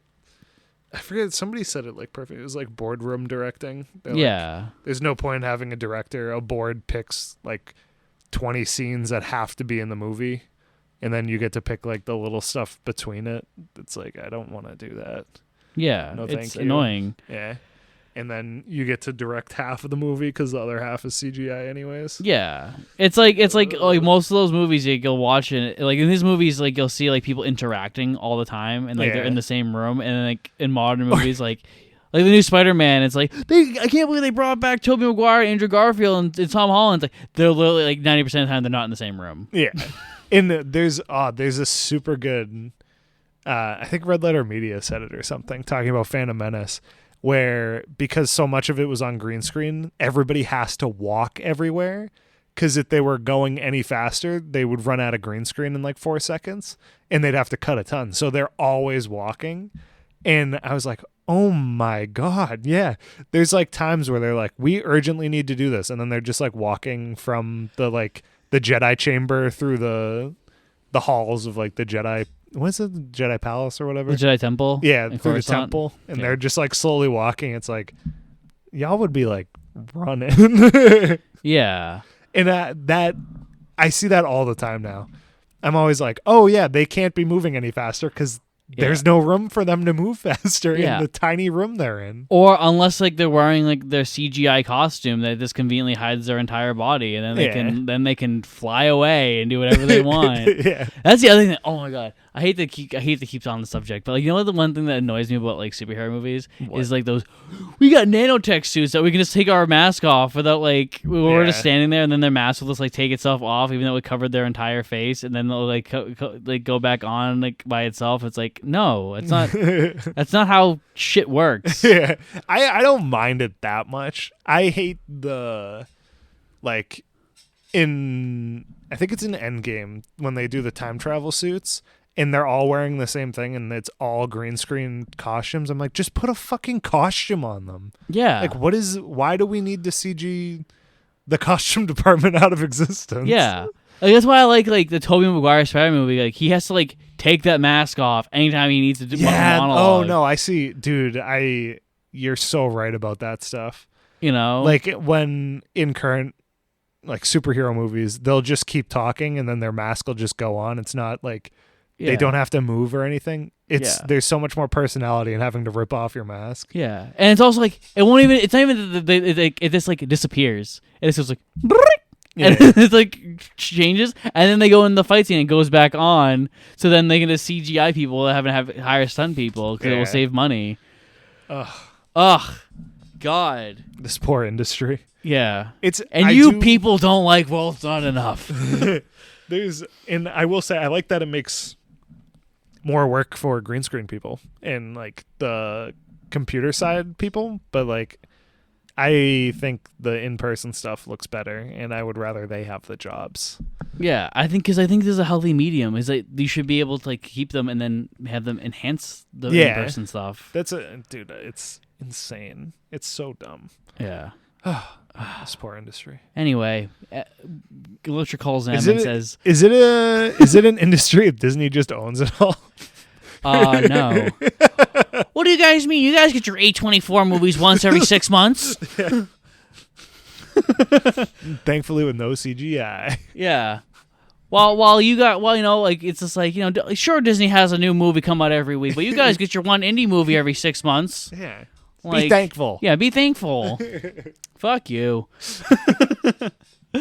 James Bond. Yeah, Electra calls M and's like, Bond disappeared because she's under the assumption that Bond died in the Kazakhstan base. And then as she's like on the computer looking up Pornhub, or Oil Hub. That sounds like, I wonder what she's actually looking at. It's literally like oil prices. Yeah. Bond knocks out her guard. She's like, Bond? And she's like, yeah, you didn't you expect to see me? And he plays this real well, too. He's like, he's pissed. She's like, why'd you knock my guy out? He's like, all right, first off, it's like, you're pretty fucking slick fucking saying all this shit, like, it's like, what's the point of living when you can't feel alive? Isn't that your catchphrase? And she's like, what are you talking about? He's like, Renard fucking said it. Yeah. And he knew where my shoulders. How the fuck would he know where my shoulder hurt? And she's like, you're old? At the funeral, you're wearing a sling? And she's like, all right, the line. She's like, dude, what? And he's just like, oh, man, you're right. Fuck. I'm sorry I hit you. And just like that, she played him again. But he's so onto her. He's like, it's so good. He's like, I feel like he was convinced, and I feel like she unconvinced him. And he's like, and because he goes from certain to be like, I actually don't know anymore. He's like, okay, I think there's some fucky shit going on, but I don't know what it is. I can't kill her right now. Yeah. He's like, if I kill her, M's gonna be mad. And she slaps Bond, and she cries, and it's like a very great emotional moment where these two human beings are reacting off of each other's emotions. No green screens. It's kind of cool. Just vibing. You love to see it. In looking at her now, I kind of feel like she's lying, and it's nice. Yeah, I think like it looks like she is convinced she's getting away with it. She's like, this is actually working out pretty well. Yeah, it's because it's all a game to her, which is what I love. And it's like, I feel like The World's Not Enough is a Bond movie that benefits from you watching it multiple times, which is not the case with most Bond movies. Most Bond movies, you want to watch it once and then you never want to think about it ever again. Yep, about half of them. Yeah, the more you watch, I guess. Anyway, we were told that a pipeline was attacked. How convenient. She's like, it's like one of my pipelines was attacked and a bunch of people were killed. And she's like, do you still think I'm a fucking villain? And he's like, all right, I'll go with you. And he's like, I kind of do. And she's like, you can do whatever you want, but I've called M, who's going to actually take control of the situation. Yeah, she's like, M's coming. So Dr. Jones and all the MI6 people are in this power thing trying to figure out what's going on. And they figure out that Renard took the bomb that he stole from Kazakhstan and he's put it in the pipeline, which could wipe out all the oil reserves for the entire EU. Yeah, which is devastating. Not the worst idea. Yeah, it's a pretty good terrorist plan. Yeah, and if they did that, it would fuck up your gas prices. You would be paying almost $3 for your gas. Absolutely. Yeah. Insane. Yeah. We get James shows M the tracking card. Goes, hey, sorry about this, but here you go. Yeah. I was going to give it to the office, but you're here, so here you go. Put this in your pocket, wink, wink. And also, I don't think I trust anything King is saying. Yeah. I think something fishy's going on. Yeah. She's like, shut up. You're not on this case, idiot. You're supposed to protect her, and you didn't. Well, she was like, and she's also like, she blows up her own pipeline and kills her father for what reason? He's just like, I don't know. Money. He's like, I'm not that far yet. I will get there. But when have I been wrong? And she's just like, you abandoned this girl. He's like, all right, you got me there. Yes. Fuck. Oh, that's twice you're right. Yeah. But I did find out the bomb thing. And it's like, yeah, and now it's inside the oil rig. He's like, I'll go take care of it, I guess. Yeah. Bond goes with Christmas Jones because Christmas Jones is like, I'm the only one who can defuse it. And also, Christmas Jones is weird. Is like giving Electra like the stank eye because like she's like, you fucked Bond. I want to fuck Bond. Yeah, this is bullshit. Yeah, this is stupid. I see why people don't like Christmas Jones. I see it now. It's watching it on mute that got me to be okay. I see that. I get that. I feel like that almost enhances the character, especially in the later parts. Yeah. But I feel like she doesn't have a reason to do it. To go with him? No, in terms of like being jealous of Electra. Oh. I don't really get that she is, personally. Hold on. I'm going to rewind this for everybody. I'm sorry, this is going to be dead air for a second. No, but we can still talk. What he wants me to ready? So Bond so basically you see Electra walks up to Bond and clearly in like a lover's quarrel like stance. She's like, "Oh, do you believe me?" And Bond looks, he's like, not really. And then you have that moment. See that? That was, she looks. You hated that acting? That was pretty bad. Yeah. I could kind of see it. Maybe she's going, I think she might be the bad guy. She's trying to solve the case too. I also noticed that right now she's wearing the same earring, but one of them's upside down. Yeah, covering the old Mick Foley cut ear thing or whatever. Yeah, she's got cauliflower ear. Yeah. So Bond and her go to defuse the thing in the oil rig because Mission Impossible came out a couple years ago, was an enormous success, made way more money than GoldenEye. So we gotta take that shit. Let's just do what they did, please. I've never seen the full Mission Impossible. Is it a good movie, Nick? I don't remember the first one. I've seen Ghost Protocol a couple times.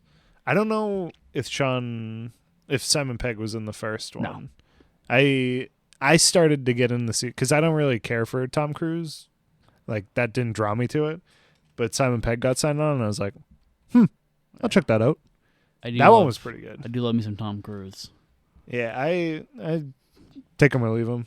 I liked him in Live, Die, Repeat. I'm a very big Tom Cruise fan, actually, I think. Because I'm like thinking, like, how many Tom Cruise movies I like? I'm like, that's like his filmography. Huh. What do we got? No, we should talk about this. Back to James Bond. Eyes Wide Shut, Magnolia, Color of Money, Born on the 4th of July. I liked fucking Collateral. Oh, what's the war movie he's on? Born on the 4th of July. Oh, okay. And Top Gun. I haven't seen Top Gun. Oh my god, yeah, he's in Top Gun. Is Born on the 4th of July the You Can't Handle the Truth one? No, that's A Few Good Men. And he's in that too. Yeah, he's also in Rain Man. I haven't seen Rain Man. Oh, Rain Man is so good. I've seen him in. He's in the Best Outsiders Tom Cruise movie. Tropic Thunder. I haven't seen it. Oh, you got to see it. His parts in that are wicked funny. That's one of my like go-to movies for I just want something dumb on in the background. Mm-hmm. Yeah. Maybe at some point we'll just do the Tom Cruise 101 podcast. Yeah, because it's 101 movies. Yeah. But we're in the tube. We're in the tube. It looks like shit. Yep. All CG'd. It looks like absolute shit. And I-99 is probably was like, holy shit, they're in the fucking tube. I'm in the tube. Yeah. They get to the bomb and they're on top of it. And they are defusing it. They find out it's not fully nuclear.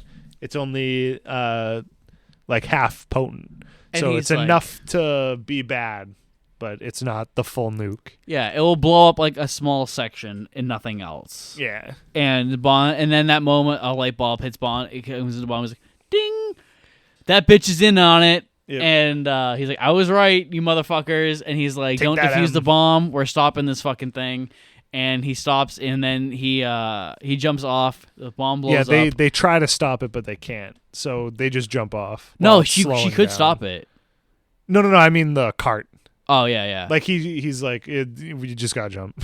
Yeah, and she's like, and then he's like, she's like, I could have defused that. He's like, yeah, but like now they think we're dead, so now we can know what their plan is. And she's like, can you say that in English for people who don't speak spy? And we make bomb go boom and we die, in quotations. And now they think we're dead, so that when we come and kill them, they won't expect me. Yeah. And then while that's also happening, Elektra is like, well, but right before that, M was like, Bond's the best we have. He can defuse the bomb. Bond's dead. She's she's like, I'm so sorry. I mean, if he was the best you had. And then she reveals that she is the villain. Because she's like, yeah, you used me as bait for money, and like, I don't like that, and so I killed my father. Well, the way she reveals it is that she gives Em a present, and Em's like, this is really not the time my son just died, and she's like, no, open it, and it's the lapel pin that Robert King was supposed to be wearing at the beginning of the film, but it was replaced with the one that was gonna set off the bomb. Mm-hmm. So. She's in that moment. The Kill Bill siren goes off for M. Yeah, we get a lot of them in this one. And we figure out that Elektra's the villain fully this time. Mm-hmm. And Elektra's like, "Yeah, you used me, and blah blah blah. I fell in love with Renard, and you dropped the perfect person in my lap, yep. Bond." Yeah. So, and they kill everybody in the room that isn't M, and they're like, "You're gonna die now. I'm gonna bring you to a thing, and we're gonna kill you." Yeah, now that I think of it, I don't know how they were gonna kill her. They were gonna blow her up, but the submarine was gonna blow up the building. Were they gonna shoot the nuke at it or something? Yeah. She slaps Elektra, and Elektra is like, kind of into it. She's not Xenia on top level into it, but she's into it. Oh my god. Yeah, dude, Xenia on top in this movie would have been fucking... Dude, imagine her in the Devanov scene, holding the fucking flaming rock. Oh, no. Holy shit. Oh, no. That reminds me of there's this movie I watched recently called I Want to Hold Your Hand. Great movie. It's Robert Zemeckis' first film. Robert Zemeckis directed the Back to the Future trilogy, Forrest Gump and stuff. Cool. And it's a movie about these people trying to see the Beatles when they first came to America, and at one point when they finally see them, the main girl is standing there and she's doing this, and you see shit coming down her leg. I'm like, that's Xena on top holding that fucking rock. Amazing. It's a great movie. If you haven't seen it, everyone, go watch it. It's a zany comedy. It's very zany. What happens after that? They go to Turkey.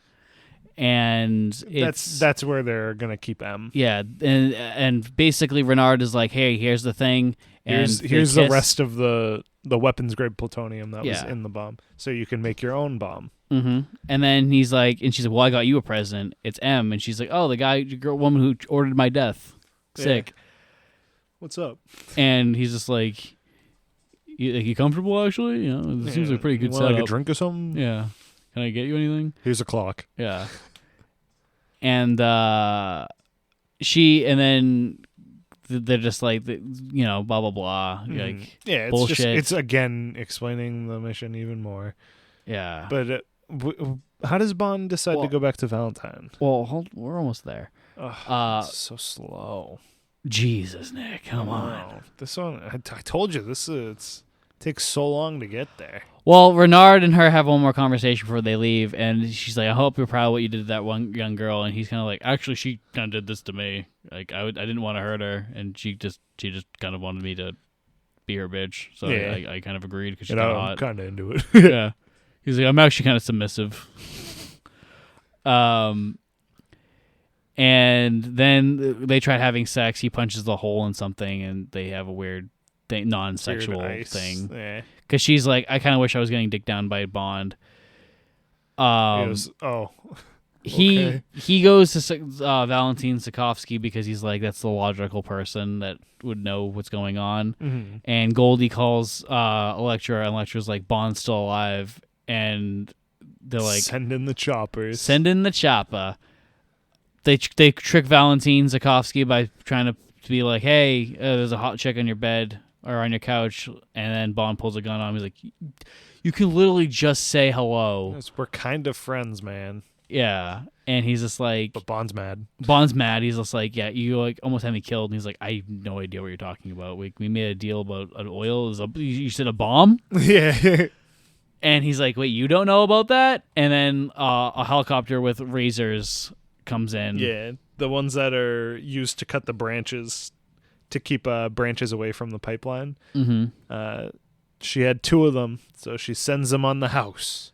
Yep. And it destroys everything, including Bond's car. And there's a great action sequence where he's running away from it. There's a great shot where he's running away from it, and there's like shit exploding behind him. And it's like, it looks great. No one can run like goddamn Pierce Brosnan. Daniel Craig can, but like, this man can run. They look like they're literally on a mission. Yeah, like, and Craig's the only other one that I don't remember George running that much, but I'm sure he had it too because I love him. But but Craig and Pierce, they know what they're running. Yeah, they're running hard too. They're putting all their effort into it, and they can because they're not 75 years old. Mm-hmm. They're in like shape. Yeah, and Connery just didn't need to run. Yeah, Connery, the world waited on him. Yeah, Connery swaggered. Yeah, man didn't even walk. Yeah, he just fucking strolled in. Bond's car gets cut in half, and he's like, "I am so sorry, Q." He's like, "Oh, Q's not gonna like that." Yeah, that's literally cut in half. Yeah, that's my bad. And then they throw Zukovsky into his caviar. They say it's in the caviar, but it just looks like he's in oil. Like, I don't really understand how you harvest. It's like wet. It's like you harden it. But normally you like usually. So I mean, from what I've seen from like how it's made, you just cut it out of the fish and then you just put it in a big pile and then people scoop from the pile into the containers. You don't just like open air, have a giant vat of it in the floor. Yeah. But I guess maybe he has shitty caviar. That might be the joke. Maybe. And then that place breaks and Goldie helps him out. From him. Yeah. They ask him what's going on, and he goes, I have a brother or a brother, some relation to somebody who captains a submarine that's helping him out. And then that's why the whole hat thing happens later. Yeah, that's literally the only thing that Zukovsky knows. Like, Zukovsky's like in the clear. Yeah, exactly. This is a great movie of Bond like investigating a lot of stuff. Yeah. And it's not always like the supervillain each time. He's following threads. Yeah. Then they're getting the submarine ready, and then Zukovsky and Goldie and Bond and Christmas Jones hatch a plan of how they're gonna handle this. They end up going to the play. Well, Renard first starts prepping the sub, and Bond and Kristen Jones get captured almost immediately, and by Elektra, and they bring Kristen Jones onto the submarine just to say like, we're gonna kill her on the submarine, Bond, ha ha ha. Then they put Bond in a torture chair. Yeah, the chair. This stuck with me because this is probably my second favorite torture scene in the series. Yeah, this was a very defining moment in my life. Yeah, I was like, oh, the second she took the cover off the chair, I was like, oh, I remember this. Yeah.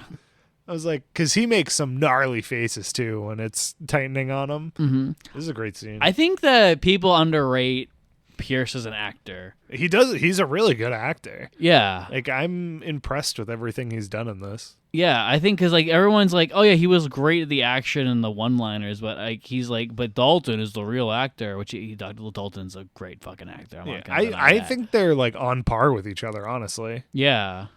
Like I really like both of them. I think that they're both like, yeah, I think they're both very similar. Yeah. You know? I think of all of them, they are the two most similar. Yeah. I would say like George and Sean are pretty close. Yeah. I think we have like there's like two tag teams. There's like the tag team of Sean and George, and then Timothy and Pierce. And then Roger Moore and Roger Moore. Oh, Roger Moore and Daniel Craig. Anyway, they start torturing. They start torturing Bond.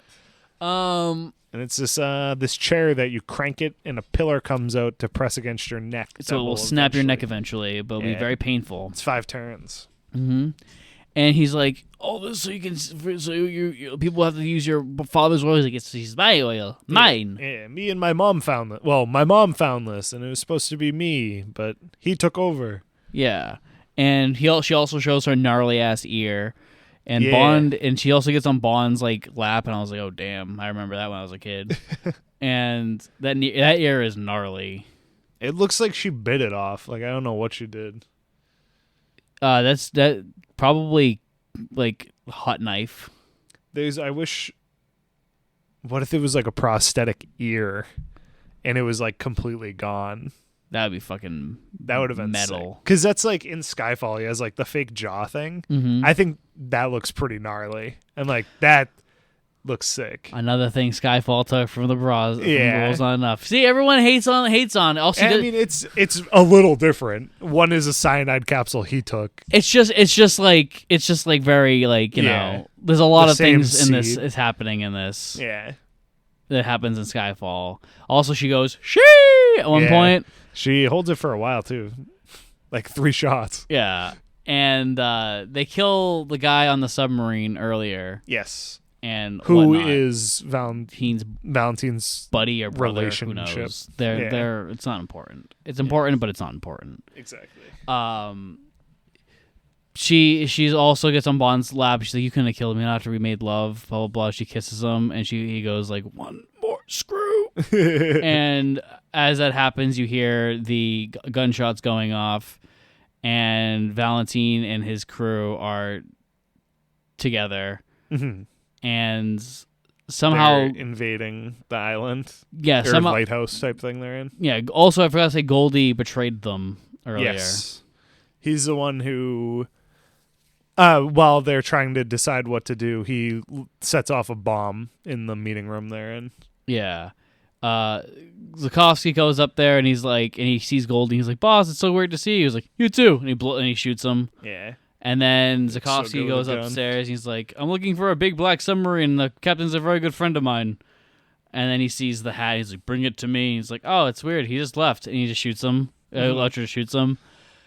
And while he's on the ground, he pulls out his cane that has a gun on it, and like he loads it, and he's gonna shoot Electra, but he aims it at Bond, and Bond's like, "What the fuck are you doing?"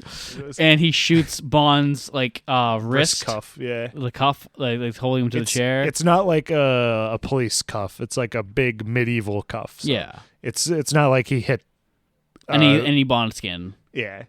And it wasn't a very small target. Yeah, and so Zukovsky's gonna die, and like they make eye contact, and Zukovsky kind of laughs and winks, and then dies, and Bond's like really grateful for what he just did for him, and it's really sad to see that this is the end of Valentin Zukovsky. Great character. He's a great character. I wish we could have had more time with him. And Bond ends up pushing Electra back and unhooking himself, and they get into a thing, and she drops the gun and runs upstairs. She's like, "You can't kill me, not in cold blood." Yeah. And she's laughing and having a great time, being highly mentally ill. You gotta love it. And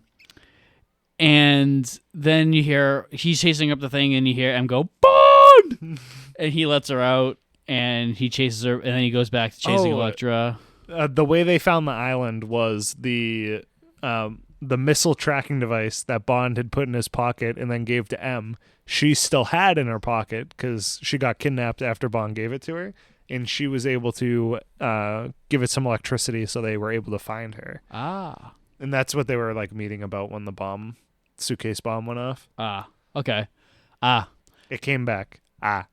And Bond and her get to the top floor of the bed in the bedroom, and he goes like, "Call him off," and she's like, and he's like, "I want to ask again, call him off," and he goes, "Call him off," and she jumps back. She's like, "Oh shit," and then she like, he mad Renard, and he's like, "Yeah," and he's like, "You won't kill me," and then Bond stares, and then she goes like she tells him like to do the thing, and then he just shoots her dead. Yep. And he stands there for a minute, and he's just like, "I can't believe I just did that." Yeah, he goes, "Man, I hate when I have to do this." Yeah, I want to take that scene and then edit in like the guy from Full Metal Jacket.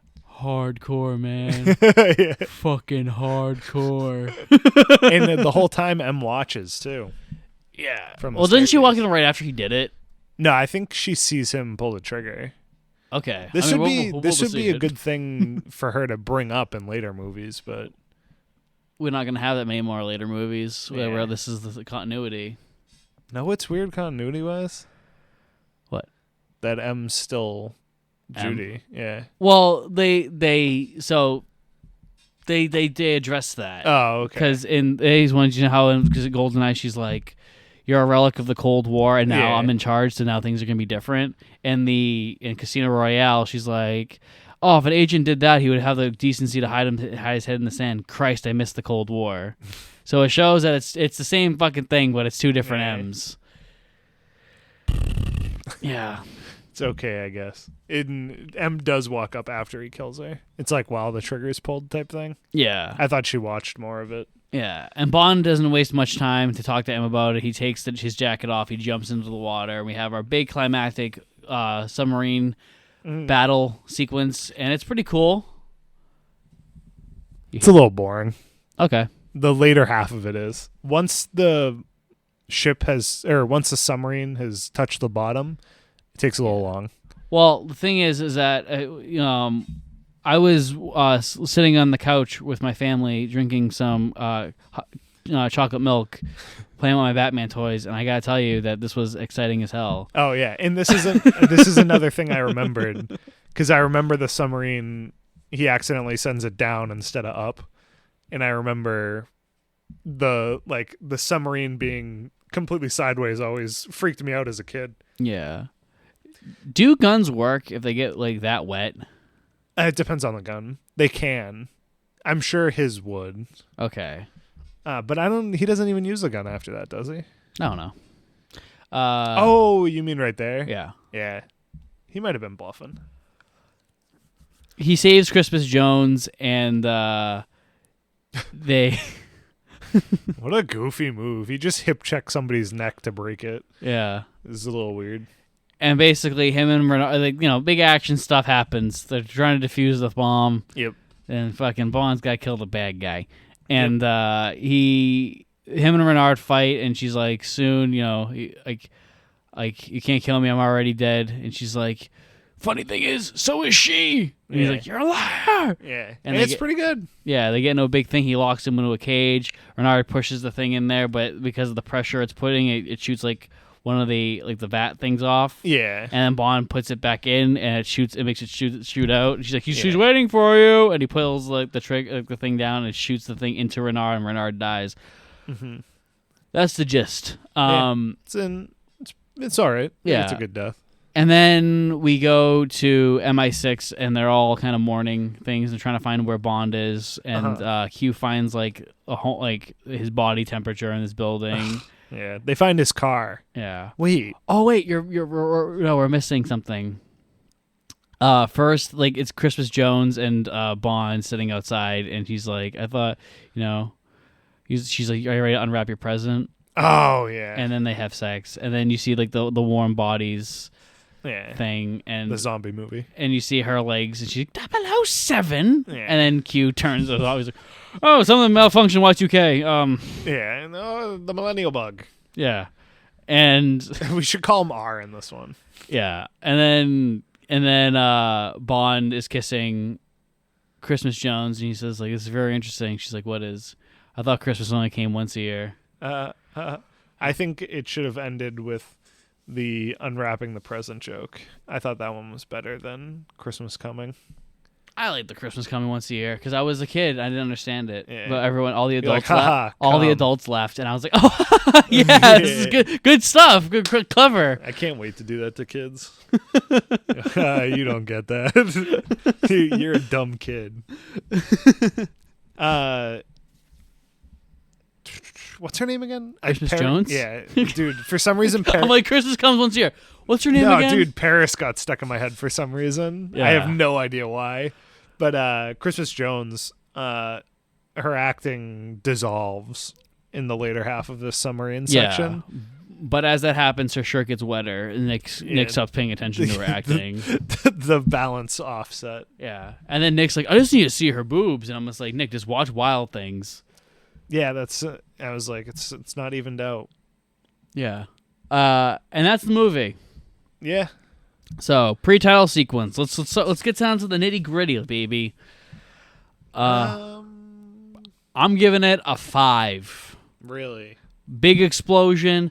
The fucking the cool gadget little mystery thing. The fucking boat chase. Q looking angry. We even got the MI6 shit out of the way. Perfect opening. 3.5. I think there was too much of the main story stuff in it. I still like it more when it's a little bit of a side mission. I didn't really like the MI6 stuff being in it, but I did like the bank scene. I thought that was great. Yeah. And then him, obviously, all the action stuff in it's great. Yeah. I also love the "World Is Not Enough" song. Yeah. So the title sequence is good. I like the oil looks great. I think it's an interesting visual. Nick, you do realize that every question you're going to ask me is going to be 5, right? Bond. 5. He's great. Again. Yeah. He's perfect. He's growing. He has never been the problem in any of these. Yeah. It's nice. Like I said, he continues to knock it out of the park. So this would be his Goldfinger, and like that would be, so like he's really grown into it. Yeah. Like him and Sean were the great out of the gate. Yeah. And I think that like, for me still, Sean and Pierce are the two greatest Bonds. I was like, well, I think George got it pretty good out of the gate too. And then he was only at the gate. Yeah, and everything comes up that I go, man, all this reviewing stuff would be so much harder if Roger Moore wasn't in any of this. Like, imagine if we had to compare the 4 of them and pick a bad one of them and stuff like that. It's like, I'm so glad we have a scapegoat. Yeah. That we could be like, but at least they're not more. That's what Craig's got going for him. I mean, if we could have went from like Connery to George to Timothy to fucking Pierce, like, that would be nearly impossible. Oh God, this would be too good of a series. Yeah, because imagine George growing into these roles, rolling in, and having Peter Hunt direct more. I don't want to think about it. It would be too good. Yeah.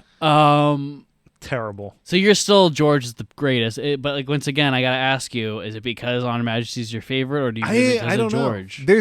I kind of want to watch it again because, I love that movie overall so much that I'm wondering if I give him more credit than he deserves.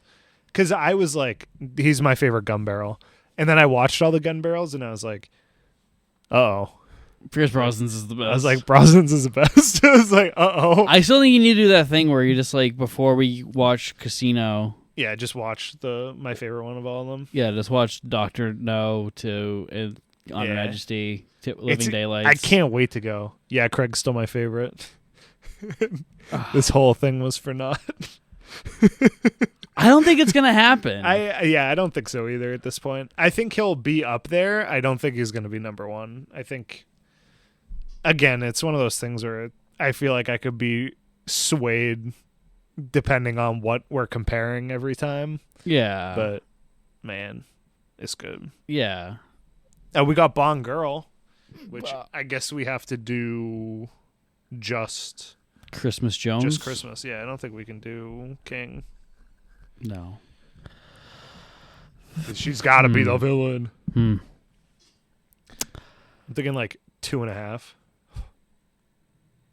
A scene just came up that swayed my view, so I'm gonna give it 5 fucking stars. No, I'm not. It's because it's muted. I'm gonna give her 3.5 because like I'm used to bad Bond girl acting. Yeah, I think she is like probably right at the middle point, but the lower middle point for me.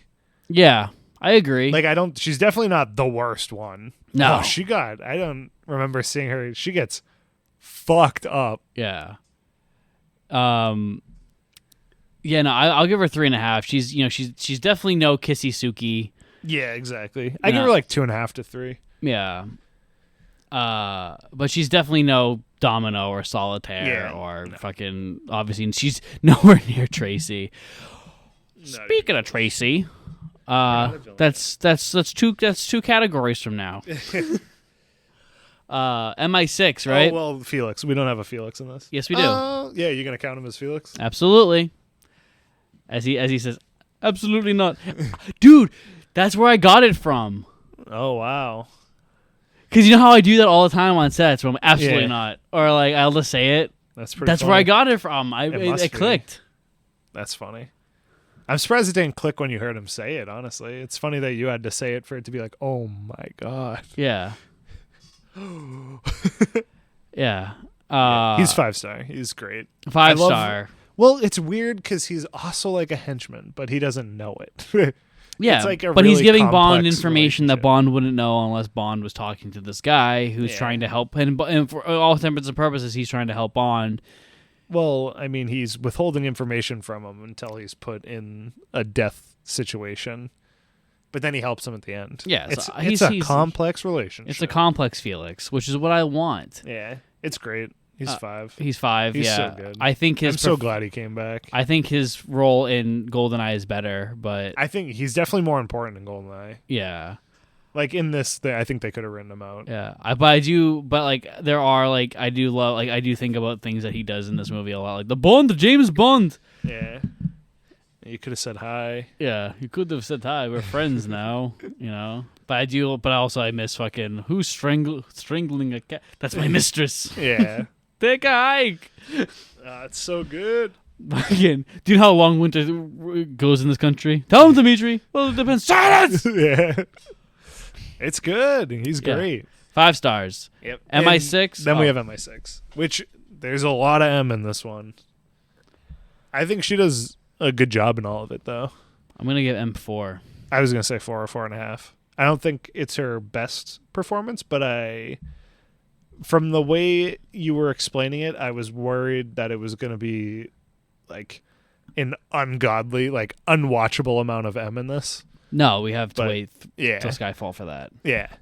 That's like in Skyfall, the church scene. Like I'm always like, I just want to skip this, these 4 minutes of you guys talking. Yeah. Because I get that you have this relationship, but I don't care.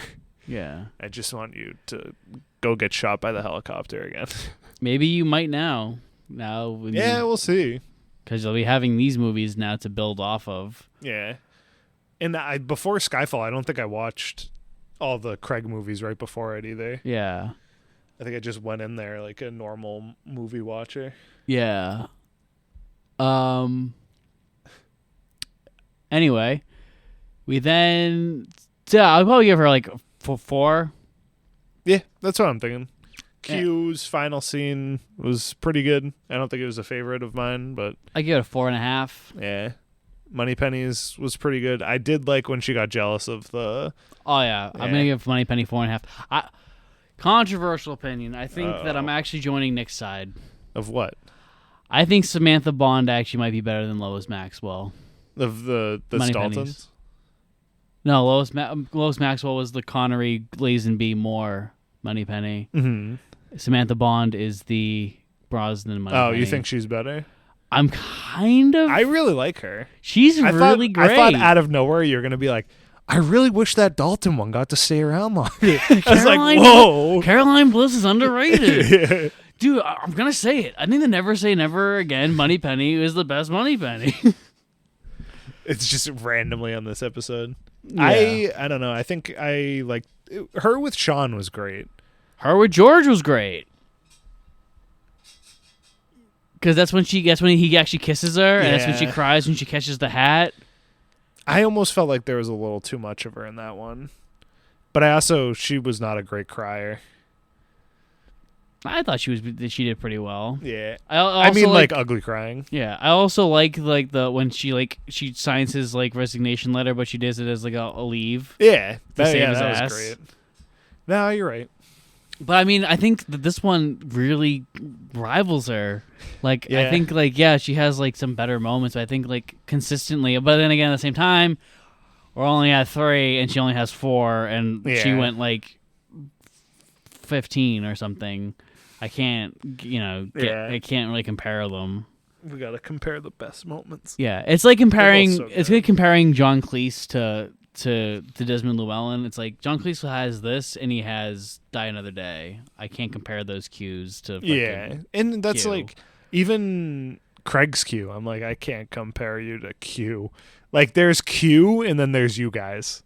Yeah, Like Q is the original guy. Now you are just the Q branch guy. Yeah, it was Peter Brown and Dr. No. Giving him the Walter PPK.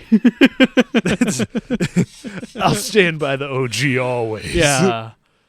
Now we all know who Q is. Yeah. It's also like comparing like Robert Brown to Bernard-Lee. It's like no. Yeah. You can't. But yeah, Q got Q5 4.5, Moneypenny 4.5. M overstays are welcome. So 4. Yep. But in the beginning, she's phenomenal. Yeah, she's great in the beginning. I think the weakest part of the movie with her is just the cell stuff. Yeah. Like, I think all the times where she's like in the office doing stuff is fine. When he's like, "Yo, why is this file sealed?" And she's like, oh, "Everybody else leave the room." She's like, "I have to admit to war crimes." Yeah. I have to tattle on myself. And then we have villain. 5. First lady. Electra King. 5 fucking stars easily. Great job. So good. Dude, she's in my probably top 5 villains. Yeah, she's incredible. This is, excuse me, for transparency. You might have heard me a couple episodes going, man, I can't remember shit at this point. I did make notes for myself, and I have picture references and stuff, so I can properly refer to people when I need to from older movies. And it had a top 10 villains list, and I clicked on it to get some screen grabs of like villains. Yeah. And she wasn't even on there. And I was like, ridiculous. damn. I was like, she's so good. Yeah, because people hate this movie. I don't know why. This is pretty good. Yeah. I liked this more than last week. Yeah. For sure. Me too. I love this movie, and I think that she's a great villain. I don't like. I have to like actually think about if she's in my top 5, but like, it's close that she's not in the top 5. She's better than Goldfinger, which is usually my line of over 5. Which maybe I've said it too many times now. Yeah, you're like, oh, they're better than Goldfinger. I'm like, Nick, I think he's probably like at the bottom. I don't know how to break this to you, buddy. I love Goldfinger. Oh no, she is on my actual like list There that we I go. made out. She's actually in my top. She's actually my 3rd favorite Bond on my list. There we go. She's your favorite Bond? Favorite Bond villain.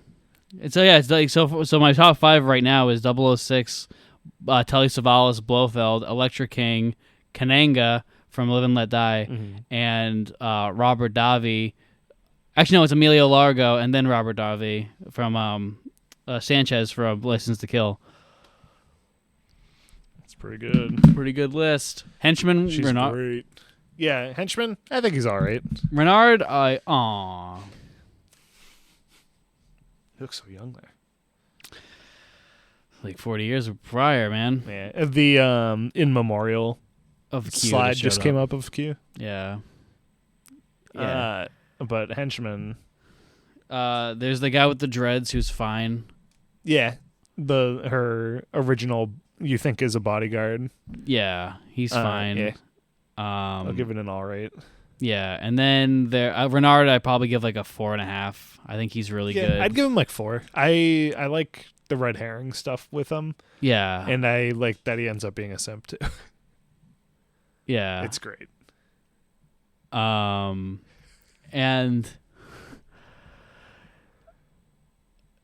who else? Who else is a henchman? Goldie. Goldie. I'd probably. Goldie, I loved. Yeah, Goldie's probably getting a 4 out of me. Yeah. I might give him a 5. I loved him. Yeah. And then I think that's really it. That's for it. Henchman. Yeah. Then we got cinematography, which again, this looks great. 4.5, baby. Yeah. I'd give it a 4.5. Gadgets. Not a whole bunch. Yeah. You know what's funny is Brosnan gets that label as he was the gadget guy. Yeah. Like everything he did was gadgets. Last movie had a lot of gadgets. But I don't think he's been having that many gadgets, and when he does, they're like subtle. Yeah, and that's like he has the gadgets that I like where I'm like, yes, finally. It's a credit card that opens up into a key. Mm-hmm. Like, oh my god, it's a pen. Thank you. Yeah. Like it's not a camera that turns into a sniper. Yep. It's the perfect example of what I hate. Yeah. And I think what do we have? We had the watch, we had the car, we had we had the golf ball thing, the avalanche, the fucking thing. Yeah, his jacket. That was pretty goofy. I like it because I saw it when I was a kid. Yeah. And yeah, I think that was I think the gadget's probably 4 stars. And then Cars, I think the car was all right. It I'm wasn't gonna give anything crazy for me. It's gonna be my lowest rating. 2. Yeah.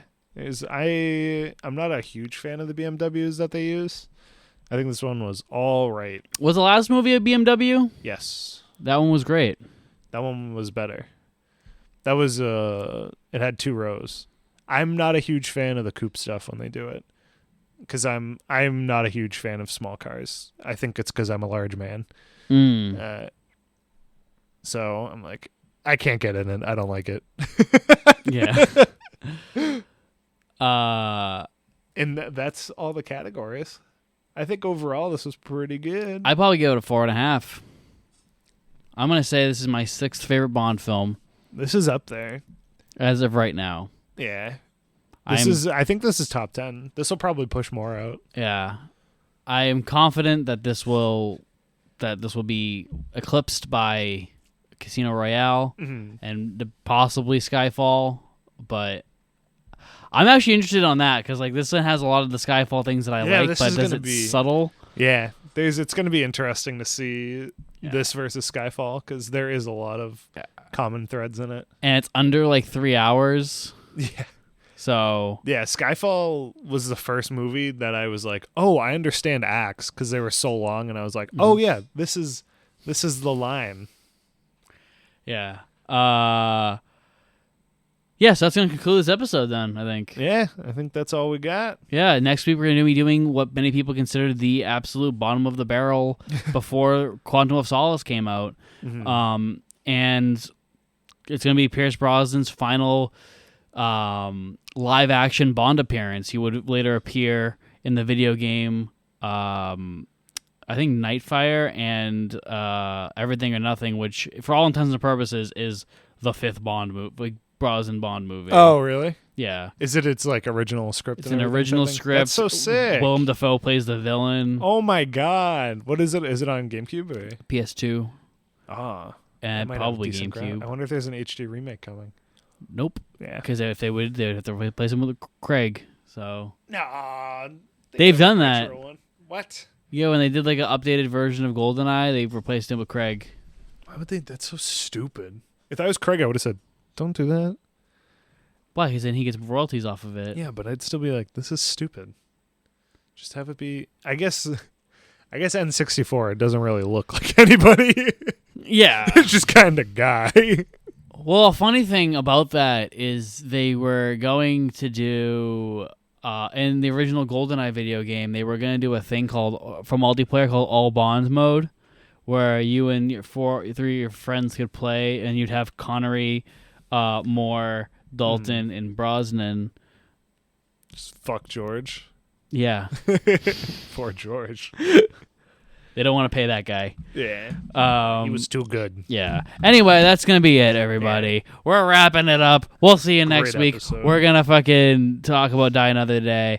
We love you. We have a great day. So listen to the other episodes. Watch the other shows. Watch our movies. And we'll see you next Tuesday. Have a good one. Have a good one.